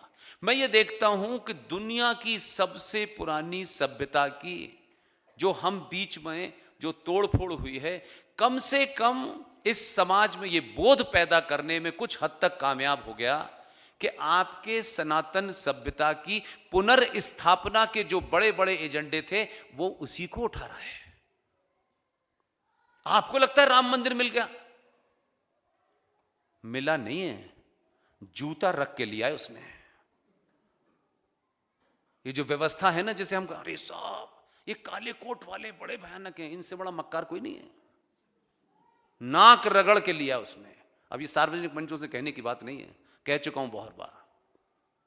आपको लगता है जज साहब आए, जज साहब चले गए, राम तो उनका तो अस्तित्व ही नहीं था, इस पे भी बहस हो रही थी। सत्ताएं हमेशा दिखती हैं सोबर तरीके से, हाँ इधर हंसते हुए उधर हंसते हुए, ये दिखती हैं, यहां से लेकर अमेरिका तक वाला भी हंसते ही रहता है, लेकिन पीछे खेल चलता है, उससे चलती है। सत्ताएं दिन में काम नहीं करती, रात में काम करती हैं। आप समझते हैं कि सब कुछ अच्छा अच्छा ऐसा रिबन काट दिया, ये रिबन विबन कटते हैं, रात में कोई और ही कटता है। इसलिए जब उसने ताकत लगा दी, पूरी दुनिया की बकवास हो रही थी, तो फिर उसने अपना काम किया जो 2002 में कर रहा था।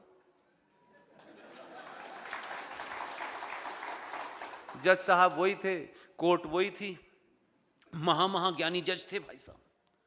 पैर ऐसी जगह रखा जज साहब के कि बेटी का पति चला जाएगा जेल।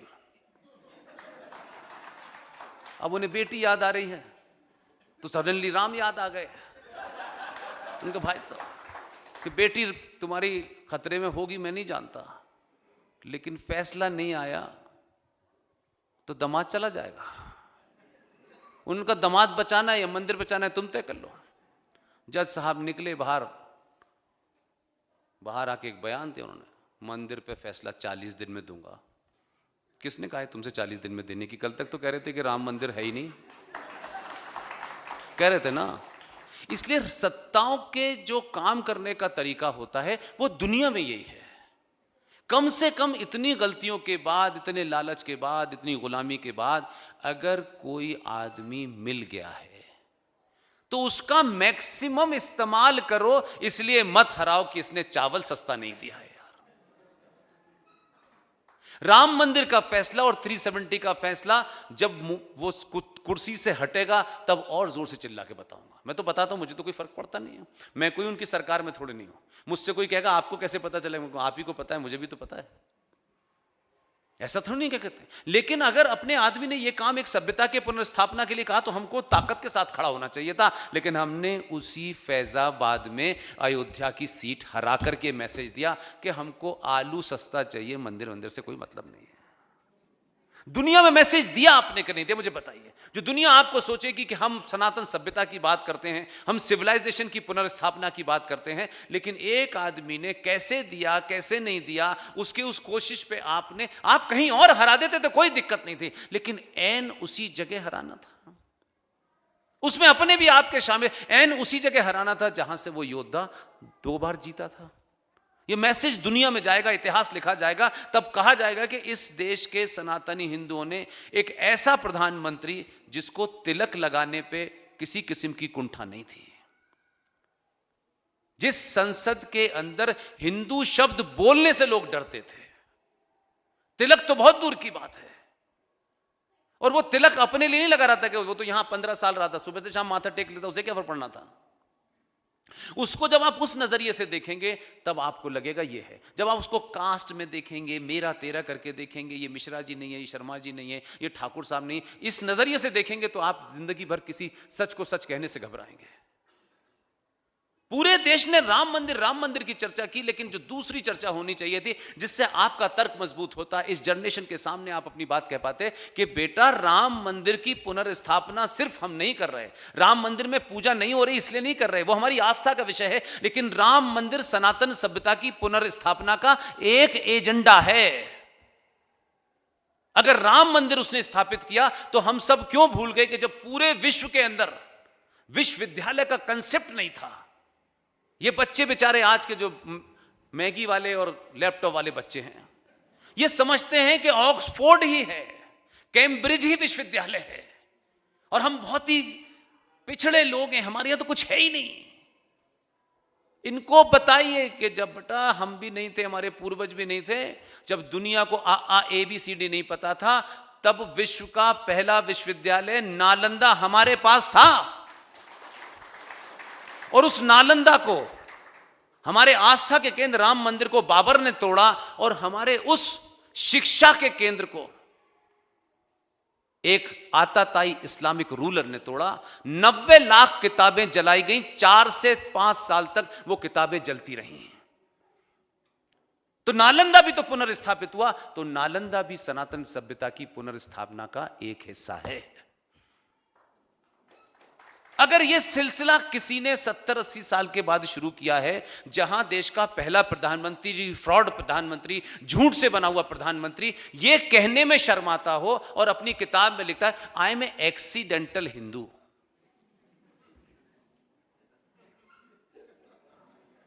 अब ये एक्सीडेंट कहां हुआ ये नहीं बताता, मतलब इतना अपोलोजिस्टिक है। अरे भाई तुम हिंदू हो, तुम नहीं कहना चाहे, बट एक्सीडेंटल हिंदू क्या होता है? What do you know accidental Hindu? वहां से अपोलोजिस्टिक एटीट्यूड चला और कंटिन्यूस चल रहा है। लेकिन इतनी बड़ी चीज को इतने दिनों के बाद तोड़ना, और जहां समाज 2 रुपए किलो चावल और 1 महीने की बिजली फ्री और पानी फ्री पे बिक रहा हो, इसके बीच में इन कामों को करना कि आने वाला इतिहास बताएगा कि हम क्या थे। कुछ लोग जाएंगे, कुछ नालंदा को जाके देखेंगे, तब पता चलेगा भाई कैम्ब्रिज और ऑक्सफोर्ड ये पैदा नहीं हुए थे, हम तब थे।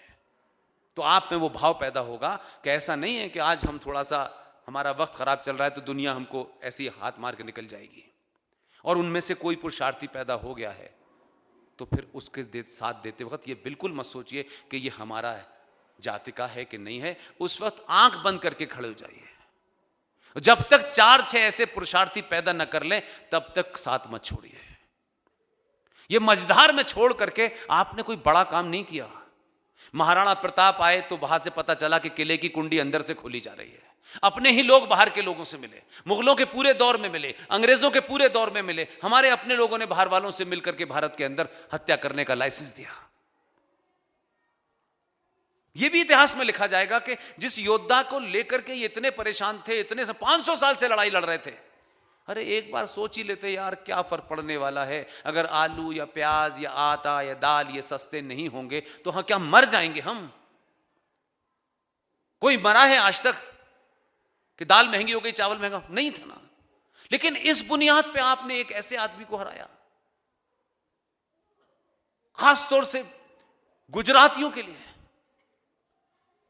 जो गुजराती अमेरिका में रहते हैं और वहां से भी आके वोट डालते हैं। सोचिए उनका कितना कॉस्टली वोट है, लेकिन सबने मिलकर उसके साथ ये किया।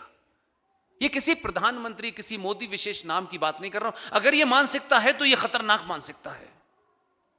कोई बहादुर आपके लिए खड़ा होकर लड़ने वाला नहीं मिलेगा आपको कि यार ये तो उसको भी हरा देते हैं। इसलिए ही तो आपकी वो जो दिल्ली वाला है वहां से लेके सब आप ही की बोली लगा रहे हैं। पंचर वाले को कोई खरीद नहीं रहा और ना वो बिक रहा। आप संपन्न हैं तब भी आपकी हालत यह है। तो आप सच बोलें, जोर से बोलें, कोई दुनिया की ताकत आपकी आवाज नहीं बंद कर सकती। इस कीनिया में इतने हिंदू संगठन हैं। एक बात ध्यान रखिए, जो मेरे मन में है ना, कीनिया छोड़ने से पहले सब वापस करके जाऊंगा। मैं कुछ लेके नहीं जाऊंगा अपने साथ। इतने संगठन हैं, आप इतने बड़े कंट्रीब्यूटर हैं यहां की इकोनॉमी में, आपकी ताकत इतनी है, तब भी पंचर पुत्र यहां भी प्रोग्राम कर रहे हैं आपको। ये हिंदू फला, ये 15 दुकानें क्यों हैं? क्यों है 15 दुकानें सर? कीनिया में एक संगठन, उसका नाम जो दिल चाहे रखें। जितने भी यहां 42 लाख या 44 लाख, वो सतीश पटेल जी हैं जो मुझे बताते रहते हैं, जो पिछले 4 दिन से मुझे सेफ ड्राइविंग करके जगह जगह पहुंचा रहे हैं। उनकी पत्नी भी यहीं बैठी हुई है। 42 लाख हिंदुओं के बीच में ये 75 दुकानें क्यों खुली हुई हैं? इसलिए ना यहां की सरकार, आपको तो समझना चाहिए था, वो नहीं समझी। एक राष्ट्रपति भवन के पास चला गया, उनकी दुकान चल गई कि राष्ट्रपति पहचानते हैं। दूसरा वाला उसको कमजोर करने में लगा है, तीसरा वाला उसको डीरिकॉग्नाइज करने में। एक बनाइए और सामूहिक शक्ति इतनी दिखाइए कि इस देश की सत्ता ये कहे कि इन्हीं के कारण ये कीनिया चलता है, इसलिए इनकी बात पहले मानी जाए। ये दुकानें खोलने की क्या जरूरत है भाई? वो इधर दुकान चला रहे हैं, वो उधर दुकान चला रहे हैं, वो हमारा ये है, हम इसके प्रोग्राम में नहीं आएंगे, हम उसके प्रोग्राम में नहीं आएंगे। यही करते रहिएगा। मुझे बताया गया, मैं सतीश भाई की बात को इसलिए सच मानता हूं कि वो पढ़ी लिखी बातें करते हैं। मुझे बताया गया कि कोई 3 लाख हमारी कभी पॉपुलेशन हुआ करती थी यहां। 42,000 रह गए। ये इतना पैसा कमाने के बाद इसे क्या होगा? कोई रोटी से तो नहीं खाएगा ना पैसा। आपकी आने वाली संतानें अगर सुरक्षित नहीं है और यहां पर आकर भी सुरक्षित नहीं कर पा रहे, तो फिर मेरा ख्याल है कि फिर तो कहीं और ही जाके हो सकता है, कोई 7वें आसमान पे ही कहीं होगा। तो अपने अंदर की ये बड़ा क्यों हो गया, ये छोटा क्यों है, ये फला है, अपनी छोटी छोटी चीजें घर पे रखिए भाई। बड़े हो गए, एक राष्ट्र के रूप में भी 70 साल हो गए, मैच्योरिटी आनी चाहिए भाई। गधे जो हैं उनमें समझ में आ गया कि हमें क्या करना है, हमारी समझ में नहीं आ रहा, हम कंटिन्यूस यही चला रहे हैं। मैंने एक ही नियम बनाया है इस युद्ध में। विकास जी ने अगर ये इनिशिएटिव लिया, ये मैं अपने लिए नहीं कह रहा, मैं इनसे ये कह के जा रहा हूं कि मैं 2-3 दिन बाद चला जाऊंगा। आपको भारत में जो आपको लगता हो कि हम उसे बुलाना चाहते हैं और आपका उस तक संपर्क नहीं है, ये जिम्मेदारी मुझ पे छोड़ दीजिए। मुझसे अच्छा बोलने वाले, मुझसे अच्छा किसी विषय को रखने वाले अगर यहां लोग आते रहें और उनके आने से आप में फिर थोड़ा सा किसी कुंठा से अगर आप बाहर निकल आए, आपस के झगड़ों से बाहर निकल आए, तो विकास जी को का मोबाइल, मेरा नंबर, मेरा, इनकी पत्नी के पास भी, इनके पास भी है। जब आप रात के 2 बजे भी कहेंगे, उस आदमी को यहां तक भेजने की मेरी जिम्मेदारी है। वो ये नहीं कहेगा कि नहीं साहब मैं नहीं जाऊंगा, मैं कहूंगा वो आपको टिकट दे देंगे, ठीक ठाक जगह सुलाएंगे। आपके जाने से अगर कीनिया में कुछ रिफ्ट आपस में कम होती है और उसमें और बड़ा काम होता है तो जाइए। इसके लिए ये मत कहिए कि नहीं आज दिन है, कि आज रात है, कि मैं बहुत बड़ा आदमी हूं। मैंने तो 12 साल 13 साल पहले ये तय किया कि रात हो, दिन हो, सुबह हो, शाम हो, संडे हो, मंडे, इसलिए मैंने सारी चीज जो मैं करता था सबसे मैंने नौकरी से इस्तीफा दे दिया। इसलिए कि ये काम जब मैं करूंगा तो ये मेरे मन का काम है और इसमें कोई दबाव नहीं है। इसमें ठीक है मेरा परिवार सफर करता है, वो अपनी जगह है, वो मेरी जिम्मेदारी है। हैं बहुत सारे लोग जो पीछे से आके कोई ना कोई मदद करते हैं जिससे चीजें चलती रहती हैं, लेकिन ये सिलसिला सिर्फ एक रस्म न बन जाए। अगर विकास जी ने किया है तो इसने कर लिया है, अच्छा अगली बार हम इसको निपटा देंगे, ये नहीं होना चाहिए। बल्कि हर एक की ये कामना कि अगर इन्होंने इनिशिएटिव ले लिया है, विकास भाई ये बताओ कि आपने टिकट का इंतजाम किया है, उनका खाने का इंतजाम मैं करता हूं, रुकाने का मैं करता हूं। ये तो नहीं हो रहा, बल्कि ये हो रहा है अच्छा इसके प्रोग्राम में नहीं जाना। क्या सॉरी यार, मुझे ये सुन के दुख हुआ। कुछ लोगों ने, विकास ने प्रोग्राम रखा और उस दिन का उनको पता था, लेकिन एक संस्थान ने उस दिन अपना प्रोग्राम इसलिए रखा कि लोग उधर ना जाए। मैं कहा यार तमाम हद हो गई यार, लिमिट है यार, इतना छोटी सोच यार। और फिर आप चाहते हो कि नहीं हम आचार्य चाणक्य के युग को प्राप्त कर लें। चाणक्य नहीं बनेगा, फिर चाटुकार बनेंगे आपके बीच में लोग। सिर्फ कहानी किस्से में राम का किस्सा सुना रहे हैं, कृष्ण का किस्सा सुना रहे हैं, आचार्य चाणक्य का किस्सा सुना रहे हैं, उससे कुछ नहीं होता है। उस जीवन के एक अंश को भी जी लेंगे तो भी भारत भारत हो जाएगा। कम से कम बाहर आने के बाद तो यह नहीं होना चाहिए। हिंदुस्तान में तो बाप रे बाप, हर गली में दो दुकानें खड़ी हुई हैं। बाहर आके तो नहीं करना चाहिए, क्योंकि दुनिया जो आपके शत्रु, पूरी दुनिया के शत्रु हैं, जो सनातन हैं, वो सब आपको देख रहे हैं। आप अपने ही पटेल को 10 रुपए सस्ती अगर जमीन है और उनको कोई दूसरा 50 रुपए दे रहा है तो देके चले गए। उसके घर के बराबर में जिसको आपने 50 रुपए फायदे में अपनी जमीन दे दी, ये नहीं सोचा कि इसके बराबर में मेरा एक भाई पटेल रहता है, ये इसके लिए कितना हानिकारक होगा। 50 रुपए भाड़ में गए, मैं 10 रुपए सस्ती अपने पटेल को ही देके जाऊंगा। ये भाव क्यों नहीं है भाई? हम कब सीखेंगे भाई? पूरी दुनिया आपकी तरफ देख रही है और आपने ऐसा काम कर दिया है कि पूरी दुनिया की निगाहें अब आपकी तरफ है, क्योंकि जितनी भी तंत्र मंत्र वो कर सकते थे उससे वो देश नहीं चला पा रहे हैं। इतनी बड़ी जनसंख्या को, इतने मतभेदों के बावजूद भी एक सूत्र में कहीं ना कहीं बांध रखा है, और जो उसको तोड़ तोड़ के भाग रहे हैं उनकी तबीयत से तोड़ाई हो रही है। इसलिए कुछ कुछ घटनाएं बताता हूं जिससे आपको गर्व होगा कि आपने किसी मूर्ख को नहीं चुना है। इसलिए कह रहा हूं ये बातें पब्लिक में नहीं आती।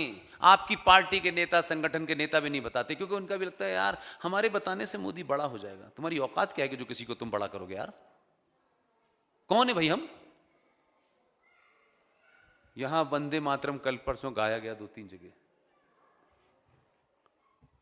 वंदे मातरम को लेके छोटी सी इतिहास है, लेकिन उसको छोड़ करके मैं एक बात इसलिए बताना चाहता हूं कि सबने देखा होगा और आज के बच्चों ने नहीं देखा होगा तो रिवाइंड करे जा करके, और हर लोकसभा का जब सत्र समाप्त होता है वो सिर्फ रिवाइंड करके देख लें तो आपको समझ में आएगा कि क्या बदलाव हुआ है। क्योंकि मेरे लिए बदलाव ये नहीं है क्या कहते कि साहब कल हमारे 10 लोग थे तो उनको 50 कुछ मिल गया।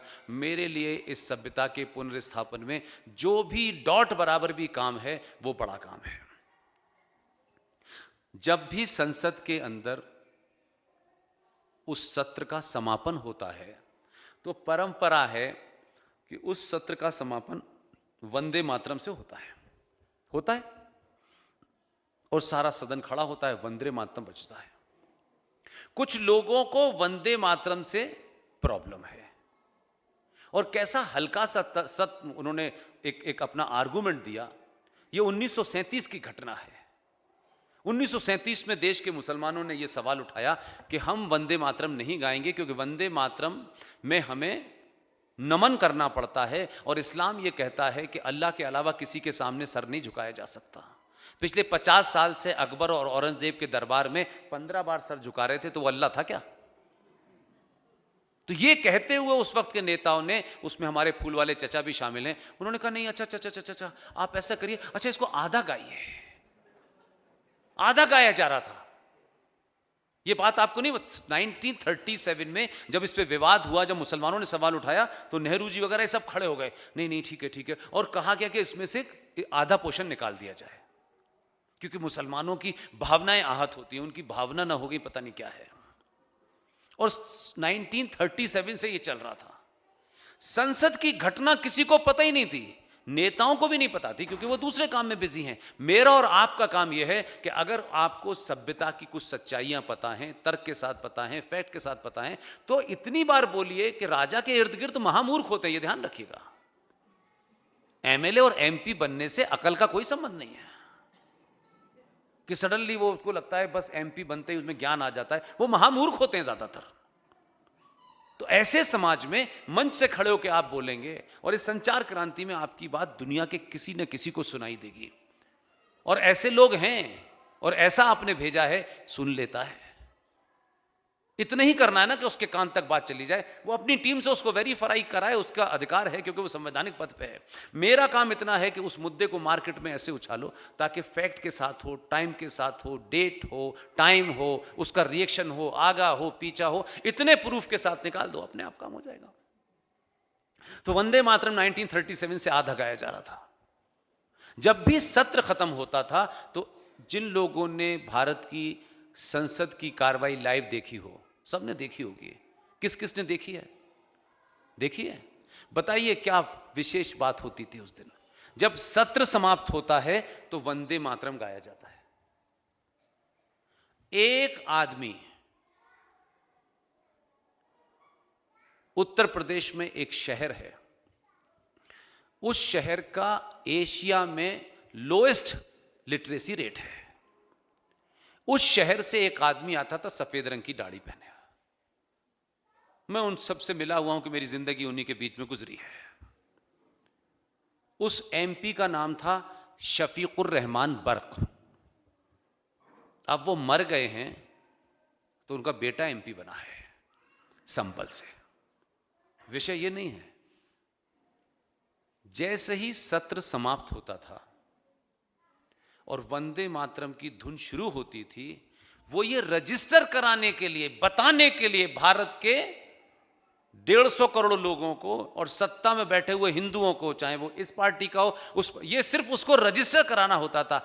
जैसे ही वंदे मातरम की शुरू की धुन बजती थी, सबके सामने जब सारे लोग अटेंशन की मुद्रा में खड़े होते थे, उठ करके बीच गैलरी से जाता था और बाहर टेलीविजन वाले पूछते थे, कहता कि मेरा यकीन नहीं है, मैं एक मुसलमान हूं, मैं किसी के सामने अल्लाह के अलावा सर नहीं झुकाऊंगा। वो ये रजिस्टर करता था डेलिबरेटली ताकि दुनिया देखे।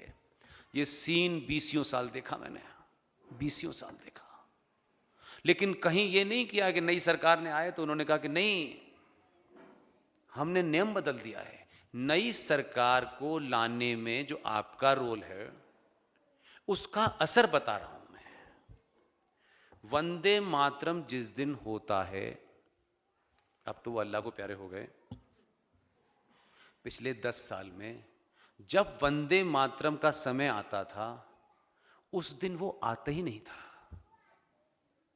उसको पता था कि मैं बीच से उठा तो ये 14 के बाद वाले मुझे उठा देंगे।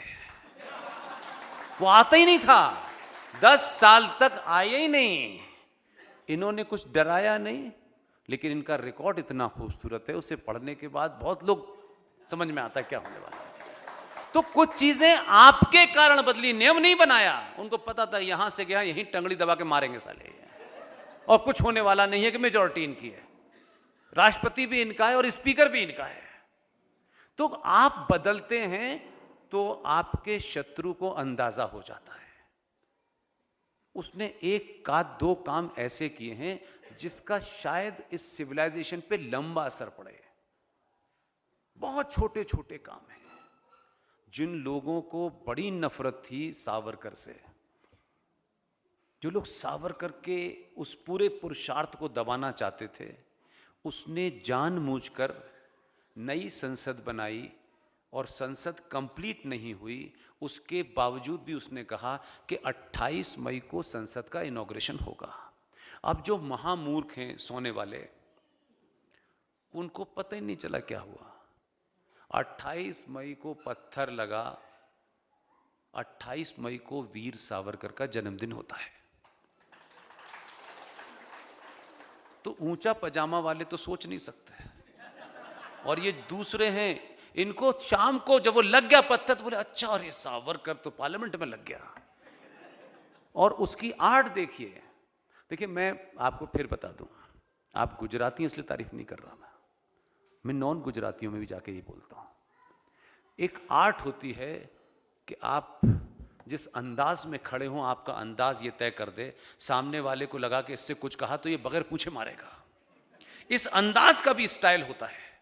उसने इनॉग्रेट किया, और जब तक सुबह के सदमे से पूरे विरोधी आते, शाम को जो उसके टेलीविजन की टीम है पार्लियामेंट में सावरकर का तैल चित्र बनाकर उस पर दीप जलाता हुआ दिखाया और आग लगा दी उसने। तो चीजें कैसे करनी चाहिए, उसी संसद के सामने जो पावर की सबसे बड़ी कॉरिडोर है, जिसे राजपथ कहते थे, जहां दुनिया के लोग आते हैं, वहां श्रद्धांजलि दी जाती है हर साल। उसी पावर कॉरिडोर के ऊपर जहां जॉर्ज पंजम, जिसने भारत में ब्रिटिश साम्राज्य की स्थापना की, उसकी मूर्ति लगी हुई थी। वो मूर्ति तो हट गई लेकिन खाली पड़ी थी। एक दिन उसने अनाउंस किया कि आज से 26 जनवरी के कार्यक्रम जो 24 से शुरू होते थे, आज से 23 जनवरी से शुरू होंगे। आप ताली इसलिए नहीं बजा पा रहे कि आपको 23 जनवरी का महत्व नहीं पता। 23 जनवरी को सुभाष चंद्र बोस का जन्मदिन होता है। तो जिस सुभाष को कांग्रेस ने एक 1945 में एक जहाज की नकली दुर्घटना में मरा हुआ घोषित किया था, जिस सुभाष को सरकारों ने ब्रिटिश साम्राज्य के साथ कहा कि जब भी वो मिलेंगे जिंदा या मुर्दा हम आपको देंगे, ये सारे क्लासिफाइड कागज के अंदर लिखा हुआ था।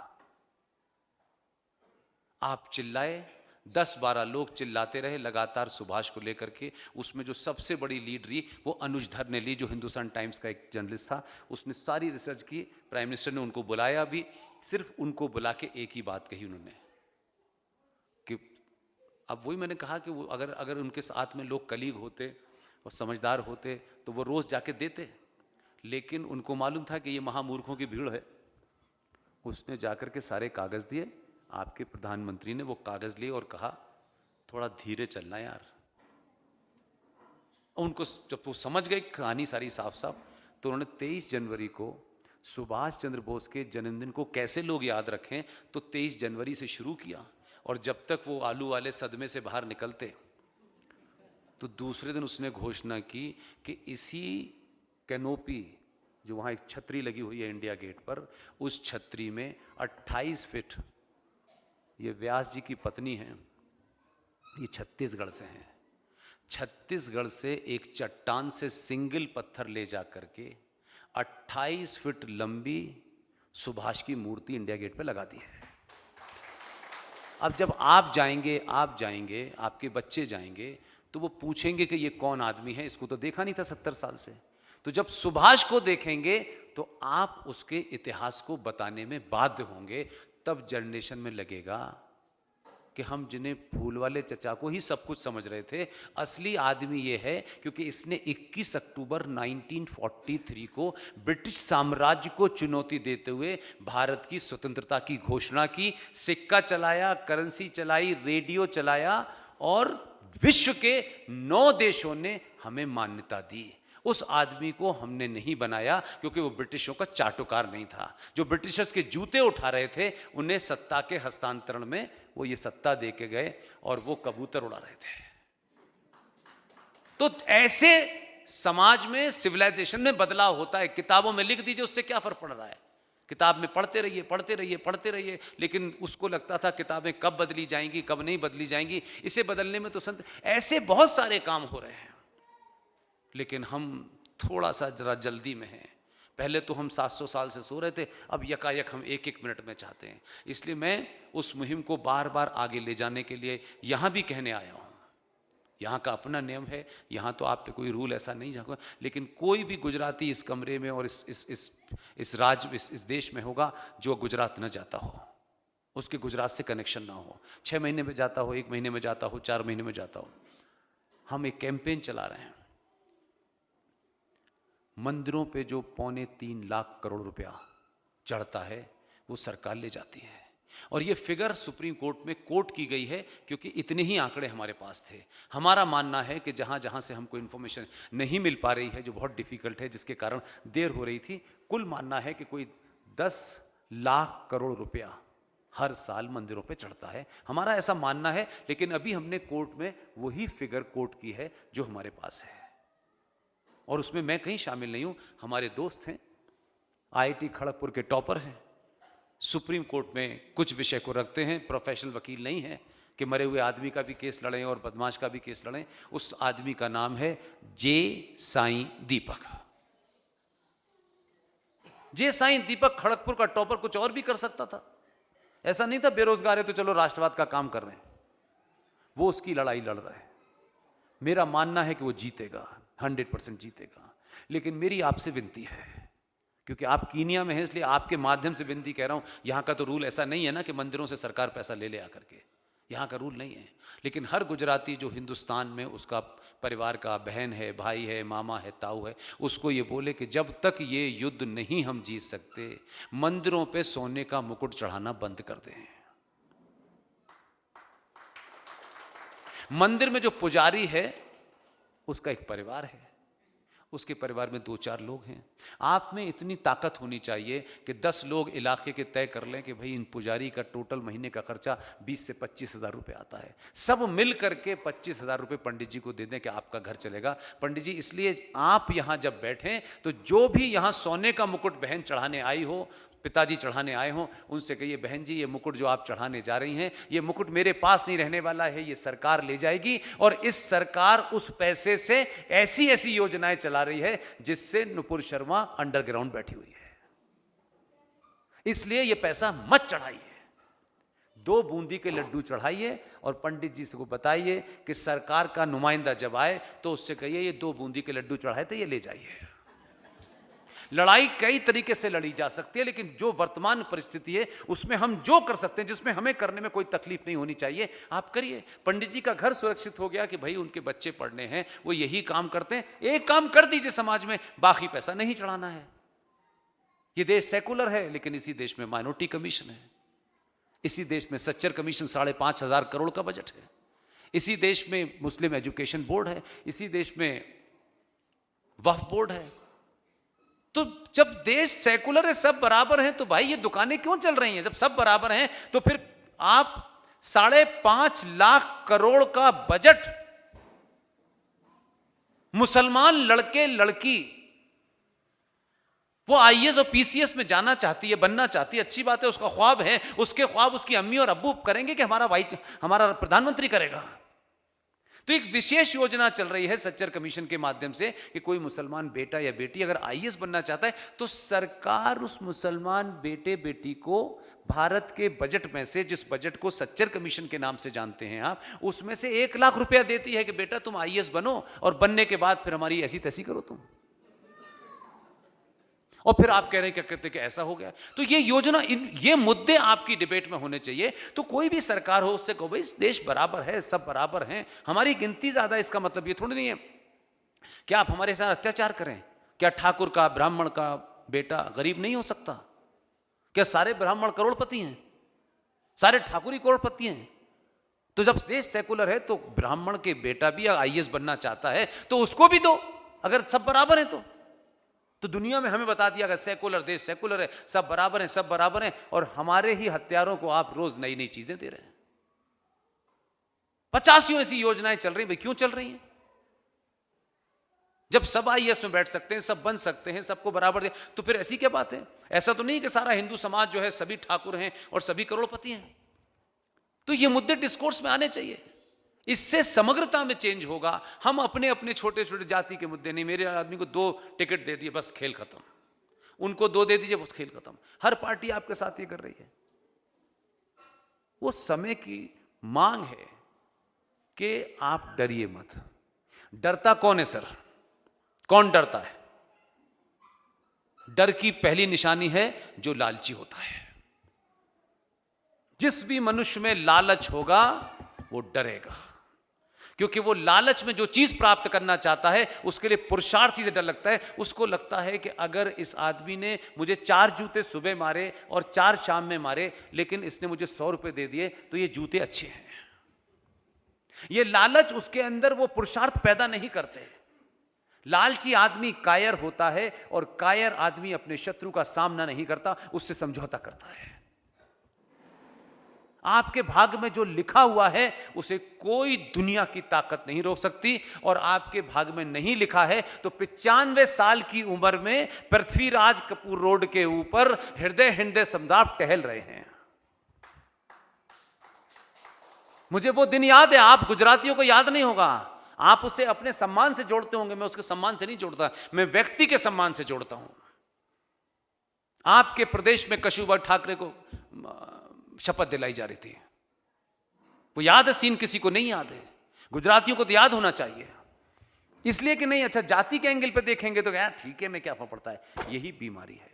आपके प्रदेश में एक मुख्यमंत्री को शपथ दिलाई जा रही थी, उस वक्त के फिरौन एक इस पार्टी के लोग, क्या बात है, 3-4 लोग समझते थे हम ही दुनिया के पढ़े लिखे लोग हैं, हम ही काबिल लोग हैं। इतनी अनाथी पूछिए मत। मैं डेस्टिनी पे बिलीव करता हूं, इसलिए यहां खड़ा हुआ हूं।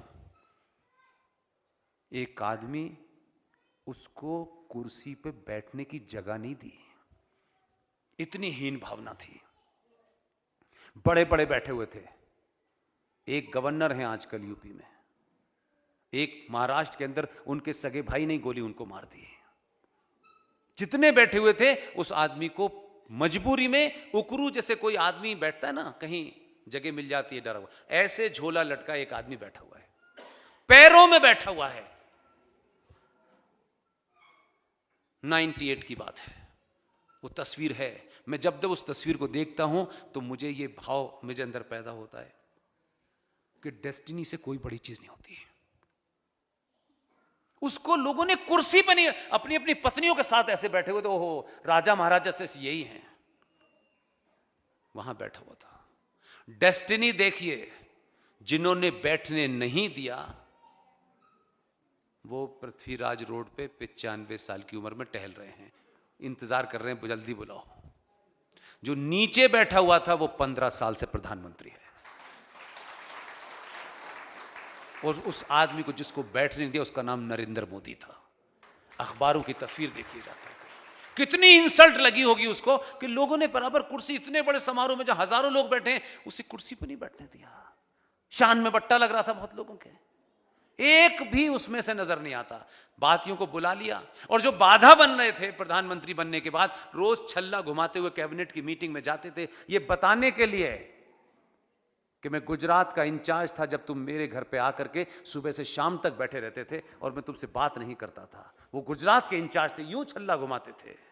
और एक और मैडम थी, उन्हें लगता था कि हमारी साठ गांठ दिल्ली की जो राजनीति है वो हमारी ताकत पे चलेगी। डेस्टिनी देखिए, वो लोग बड़ी प्रॉब्लम पैदा कर रहे थे। भगवान ने उन्हें कहा कि तुम आ जाओ हमारे पास। दोनों चले गए। किसी का जाना, या मैं उसको उससे नहीं जोड़ रहा, उनका सम्मान, उनकी इज्जत अपनी जगह है, लेकिन जब मैं एक पॉलिटिकल घटना आपको बताऊं तो उसी परिप्रेक्ष्य में बताने की कोशिश कर रहा हूं। ऐसा नहीं है कि जेटली जी से या सुषमा स्वराज से मेरा कोई झगड़ा है, लेकिन मैंने वो अना देखी है, वो बात करने का लहजा देखा है। वो आदमी सुबह सुबह जाता था उनके घर पे, उल्टा अखबार सीधा अखबार पढ़ते पढ़ते रात हो जाती थी, लेकिन उनको फुर्सत नहीं थी कि इस आदमी से बात कर ले, ये वहां का मुख्यमंत्री है और ये अपनी बात कहने आया है। इतनी ईगो। सब प्राइम मिनिस्टर के कैंडिडेट थे, ऊपर वाले ने कहा अभी तो एक ही है, बाकी जाओ। इसलिए डेस्टिनी पे विश्वास रखिए, सच बोलिए, लालच से झूठ से कुछ नहीं होने वाला है।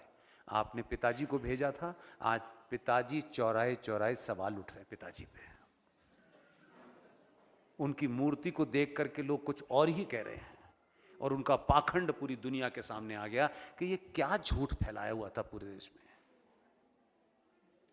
पूरी तरीके से अंग्रेजों द्वारा तैयार किया हुआ एक आदमी, उसको क्रिएट किया गया, वो अपना दुकान चलाए, और इतना बड़ा महापाप उन्होंने किया कि एक ब्राह्मण थे, अपने समय के सबसे बड़े ब्राह्मण थे, बहुत ज्ञानी थे, ज्यादातर पंडितों को पता भी नहीं होगा। उनका नाम था पंडित लक्ष्माचार्य। पंडित लक्ष्माचार्य जी ने जो भजन लिखा था वो वही भजन है जो हमारे पिताजी गाते थे, लेकिन उसमें गड़बड़ पिताजी ने क्या किया, अपने स्वार्थों के कारण पंडित लक्ष्माचार्य जैसे विद्वान के उस भजन में ईश्वर अल्लाह तेरो नाम सबको संपत्ति दे भगवान, ये लाइन उन्होंने जोड़ दी और ओरिजिनल लाइन निकाल दी। कहीं तो मिलावट, पिताजी भी मिलावट कर रहे हैं। अरे कहीं तो जगह छोड़ देते यार एक आदमी, और पूरा देश लगा हुआ है। ओहो हो, क्या बात है। लंगोटी वाले ने जो है लठ उठाया और अंग्रेज चले गए। भगत सिंह ने मतलब अपने कान में गोली अपने आप मार ली थी, लाखों लोग मर गए इसमें, उनका नाम नहीं है, बस क्या। और फिर गाना बनाया, बिना खड़क बिना ताल, आहा दे दी हमें आजादी। कमाल है यार, कैसे कैसे चाटुकार लोग थे यार, पूरी जनरेशन को बर्बाद कर दिया।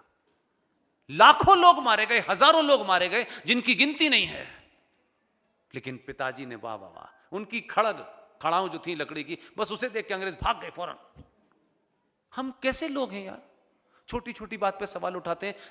इतिहास में 10 साल 20 साल 50 साल एक लम्हे एक क्षण के बराबर होता है। हम कल की घटनाओं को ईमानदारी से नहीं बोल पा रहे।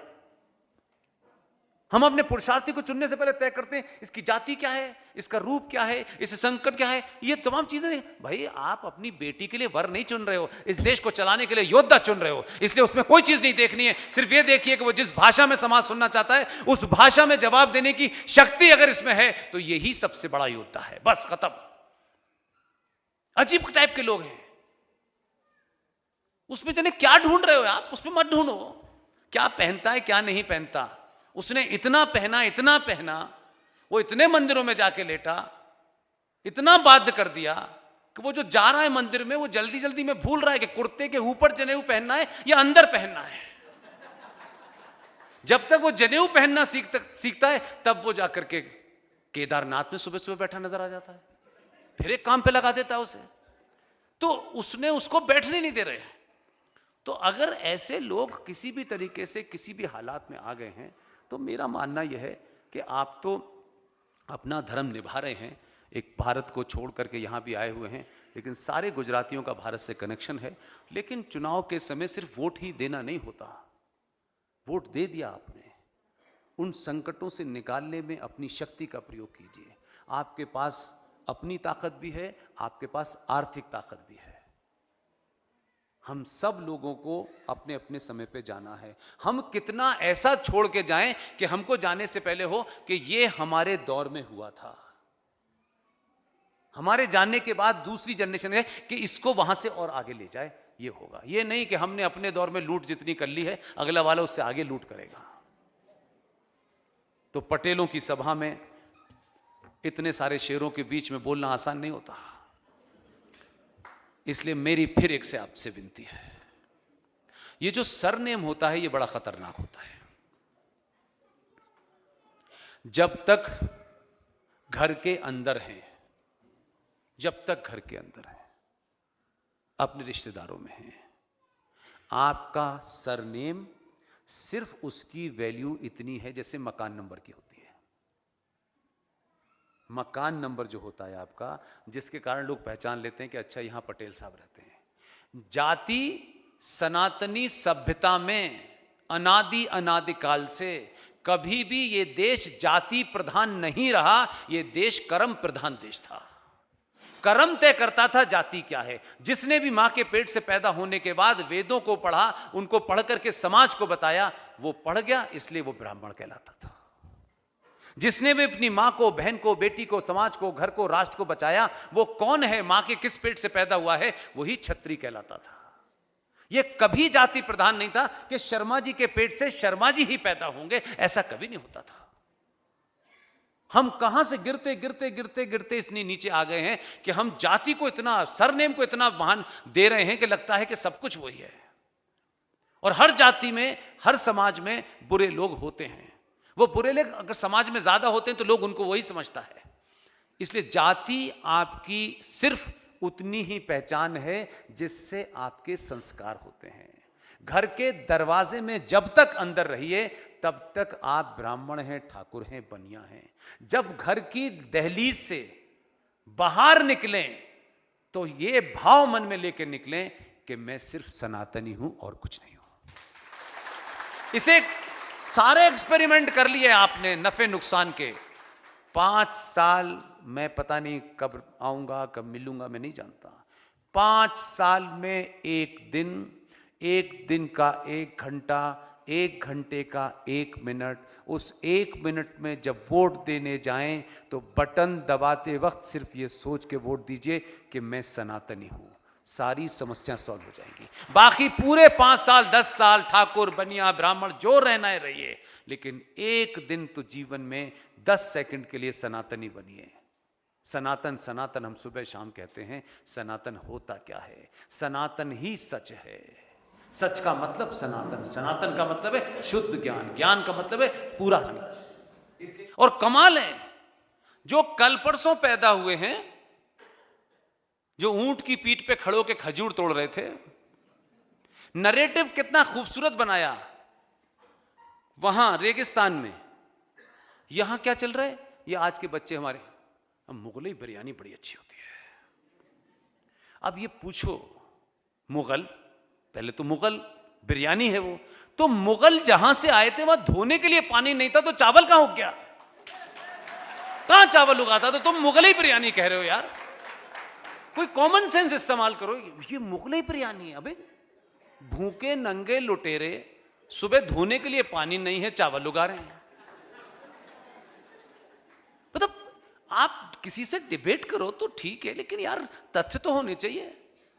फिर क्या कहा जा रहा है? अरे ताजमहल हमने बनाया है। 35 मुल्कों में ईंट बनाना नहीं आया, ताजमहल बनाया है। और हम कह रहे हैं ये, और हम हिंदू क्या कर रहे हैं? बेटी बेटी की शादी हुई तो उनसे पूछा कहां जाओगे, तो उनको पिछले 50 साल से बताया जा रहा है कि ताजमहल प्यार की निशानी है। वो बेचारी लड़की जिसने नई नई शादी की है, वो लड़का जिसने बेचारे ने अभी 1-2 दिन भी बिताए हैं उस बीवी की बेटी के साथ में, वो सबसे पहले टिकट करा के ताजमहल देखने जाता है। और जरा कन्वर्सेशन सुनिए जरा दोनों का। ताजमहल देख रहे हैं, मोहब्बत की निशानी को देख के इतने भाव बेहोर हैं। वो 19 साल और 20 साल का बेटा बेटी, वो कह रही है तुम भी बनवाओगे? अभी आधा घंटा हुआ है शादी हुए, और वो लड़का भी कमाल का है। क्या बात कर रही हो, बनवाऊंगा? बाप ने दहेज न दिया होता तो शाम की रोटी नहीं बना पाता बेचारा। लेकिन ताज, वो भी अच्छा, क्या ताजमहल प्यार की निशानी? कोई नहीं बता रहा ये तकलीफ की निशानी है।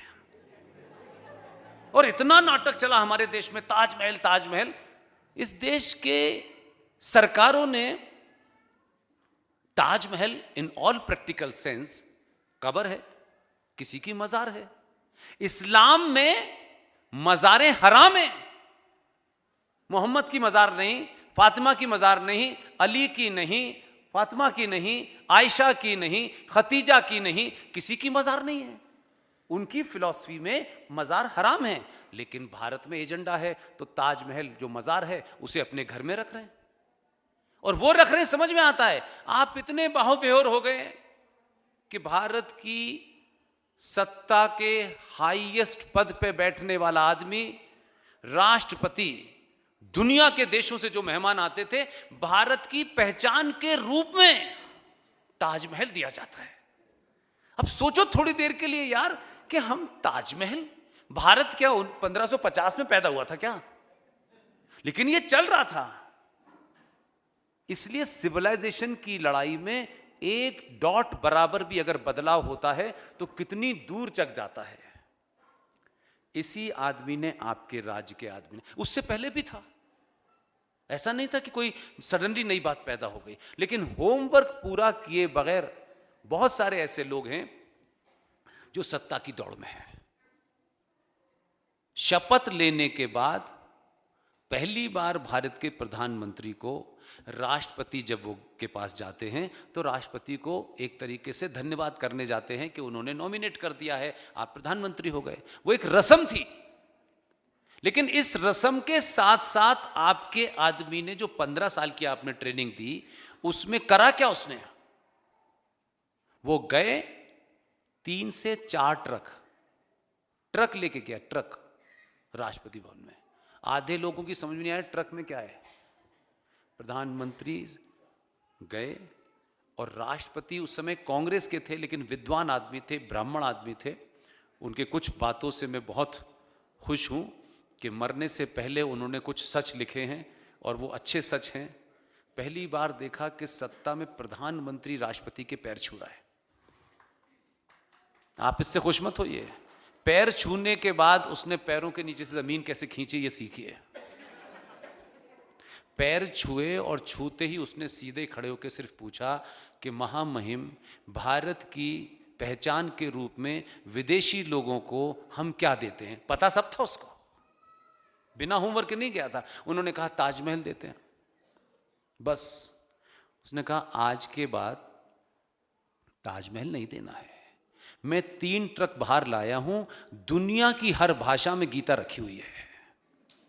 आज से विदेशी जो मेहमान आएगा सिर्फ उसे गीता दी जाएगी। हम हिंदुओं की खासतौर से क्या समस्या है, हम अपने ड्राइंग रूम में महंगी किताब खरीद के इसलिए रखते हैं लोगों को डर लगे कि ये पढ़ता है, पढ़ते नहीं है। विदेशियों की ये बात है कि वो भारत जब घूमने आते हैं तो आपने देखा होगा 2 पजामा और 1 बैग में घूमते रहते हैं। हमारे यहाँ जानने को कहते तो 3 बक्स तो हम सामान ले जाएंगे पहले कपड़े पहनने के लिए। तो वो पढ़ते हैं उसको, इसलिए हर भाषा में छपवाई ताकि दुनिया के लोग उस गीता का मतलब समझें। हमारे यहाँ बंटने लगी, गीता देने लगे राष्ट्रपति। उन्होंने इतनी गीताएं दी कि देश के ज्यादातर बड़े बड़े देशों को गीताएं चली गई। अब हम पढ़ते नहीं, उन्होंने पढ़ ली। ये हुआ कैसे? हुआ कैसे? पता चला उन्होंने पढ़ी। इसका कैसे पता चला कि विदेश के लोगों ने हमारे प्रधानमंत्री द्वारा गीता को पढ़ लिया है? इसका नमूना सुनिए आप। भारत पाकिस्तान के बीच में झड़प हो गई, फौजी बॉडी पर लड़ गए।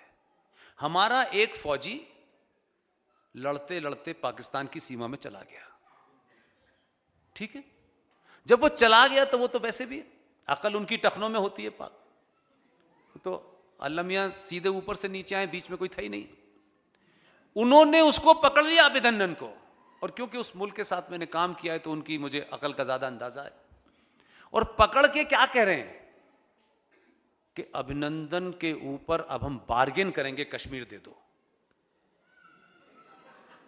तो अकल देखो मूर्खों की, क्योंकि भैंसे का खाते हैं वैसी अकल है। अभिनंदन को पकड़ के करें कश्मीर ले लेंगे इस आदमी के ऊपर।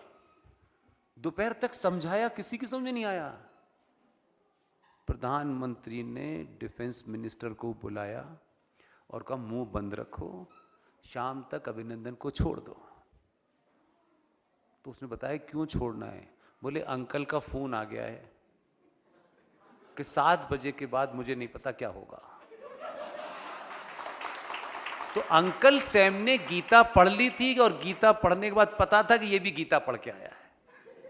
गीता का असर ये हुआ कि शाम के 7 बजे प्रधानमंत्री का उसको छोड़ दो, तत्काल छोड़ दो, उसके बाद हम नहीं कुछ बचा सकते। सिर्फ गीता बांटने से अभिनंदन को थाली में सजा के लेके आए, हार पहनाते हुए, हंसते हुए। तो अगर इतना बड़ा बदलाव आप अपने उसमें कर सकते हैं किसी एक व्यक्ति विशेष के पीछे खड़े होकर के, अगर वो व्यक्ति विशेष कुछ थोड़ा बहुत उल्टा सीधा हो भी रहा है तो हम लार्जर एजेंडे की तरफ देखें, अपने स्वार्थों की तरफ न देखें। ऐसे ही योद्धाओं को चुनिए। कम से कम 70 साल के बाद इस देश में योद्धाओं को चुनने की भीड़ लग गई है और बार बार हर आदमी अपने राज्य में खंगाल रहा है। और आपने जब ये बदला तो एक आदमी कांग्रेस से आया है, कोई जरूरी नहीं है कि वो किसी हमारे हिंदू संगठन में पैदा होता था। आप बदले तो कांग्रेस से आए हुआ मुख्यमंत्री आसाम में सुबह शाम लठ लेके घूम रहा है, यहां से निकालो रोहिंग्या को, वहां से निकालो रोहिंग्या को। आज हिंदुओं की परसेंट, वो बेसिकली उसका डीएनए कांग्रेस है, लेकिन माहौल के दबाव में वो भी वही काम करने लगा है। आपने दिल्ली में बदला 14 में, डेस्टिनी ने कहा यह बदलाव बंद नहीं होना चाहिए, तो 17 में यूपी में भेजा। वो सुनते ही नहीं है, उसके कपड़ों में जेब नहीं है, पेंडिंग कोई काम ही नहीं रहता है। ये खुश होने का समय है, उत्साहवन का समय है, लेकिन साथ साथ उस 5 साल में 30 सेकंड के लिए सनातनी होने का भी समय है। आपने मुझे इतने धैर्य के साथ सुना, मुझे पूरी उम्मीद है कि पटेल के साथ जो हुआ है, आपने ठान ली है कि किसी पटेल के साथ दोबारा ऐसा न हो, इसलिए आपने जिसको चुना है उसे पटेल बना दिया है आजकल आपने। बहुत बहुत धन्यवाद, thank you very much. Bharat माता की, भारत माता की, सनातन धर्म की, सनातन धर्म की। पुष्पेंद्र जी ने भारतीय परंपराओं का मूल्य आजकल का परिप्रेक्ष्य में हम सबको भारत भूमि की याद दिला दी। और ऐसे वाक पुष्प बोलते हैं, अब खुद ही पुष्प है, नाम ही पुष्पेंद्र है, और उसका जो वाक पुष्प है, वो वाणी रूपी जो पुष्प है, उन्होंने हमको अभी भारत की याद दिला ली। और हम कौन से रूट से है, कौन से मूल्य से है, और वो मूल्यों का संवर्धन कैसे करना है, और संवर्धन का एक बीज आज इधर छोड़ के जा रहे हैं, तो जा नहीं रहे हैं, आ रहे हैं। इसी बात के साथ सबका धन्यवाद। और अभी अनाउंस करते हैं कि सब अब डिनर लेके जाएंगे, और बाद में फिर आशा रखें पुष्पेंद्र जी और कुछ वाक पुष्प लेके हमारे बीच में आएंगे। आपका स्वागत है। विकास व्यास जी, उनकी पत्नी नम्रता व्यास, ये दोनों यहां जाएं। इसके पीछे का कारण है, और इनके साथ जितने भी दोस्त हैं इनके, किसी ने 1 रुपए की, किसी ने 1 लाख की, किसी ने 10 लाख की, किसी ने 5 रुपए की, जो भी मदद की है, उन सबको, इन दोनों को, इनका मनोबल इतना तालियों से बढ़ाएं, इतना तालियों से बढ़ाएं कि इस समाज में इस बात की होड़ लगे कि अगर ये साधारण से परिवार के 2 लोग, इनके मन में ये आया कि हम कीनिया के हर उस शहर में जहां सनातनियों को संबोधित करने के लिए पुष्पेंद्र जी आए, मुझे मेरी टिकट से लेके, मेरे खाने से लेके, मेरे उठने से बैठने का सबका इन्होंने खर्चा उठाया। तो ये समाज तालियों से इनको इतना भरोसा दिलाए कि जो विकास और उनकी पत्नी नम्रता जैसा काम करेगा, ये समाज उसके साथ पूरी ताकत से खड़ा हो जाएगा, ताकि हजारों विकास पैदा हों, हर शहर में हो, पूरे हिंदुस्तान में हो। तालियां आज बजाने से आपकी जो ध्वनि है उसके रक्त संचार तेज हो जाता है। इतनी बजाइए कि हर शहर में ऐसे लोग खड़ा हों। बहुत बहुत धन्यवाद।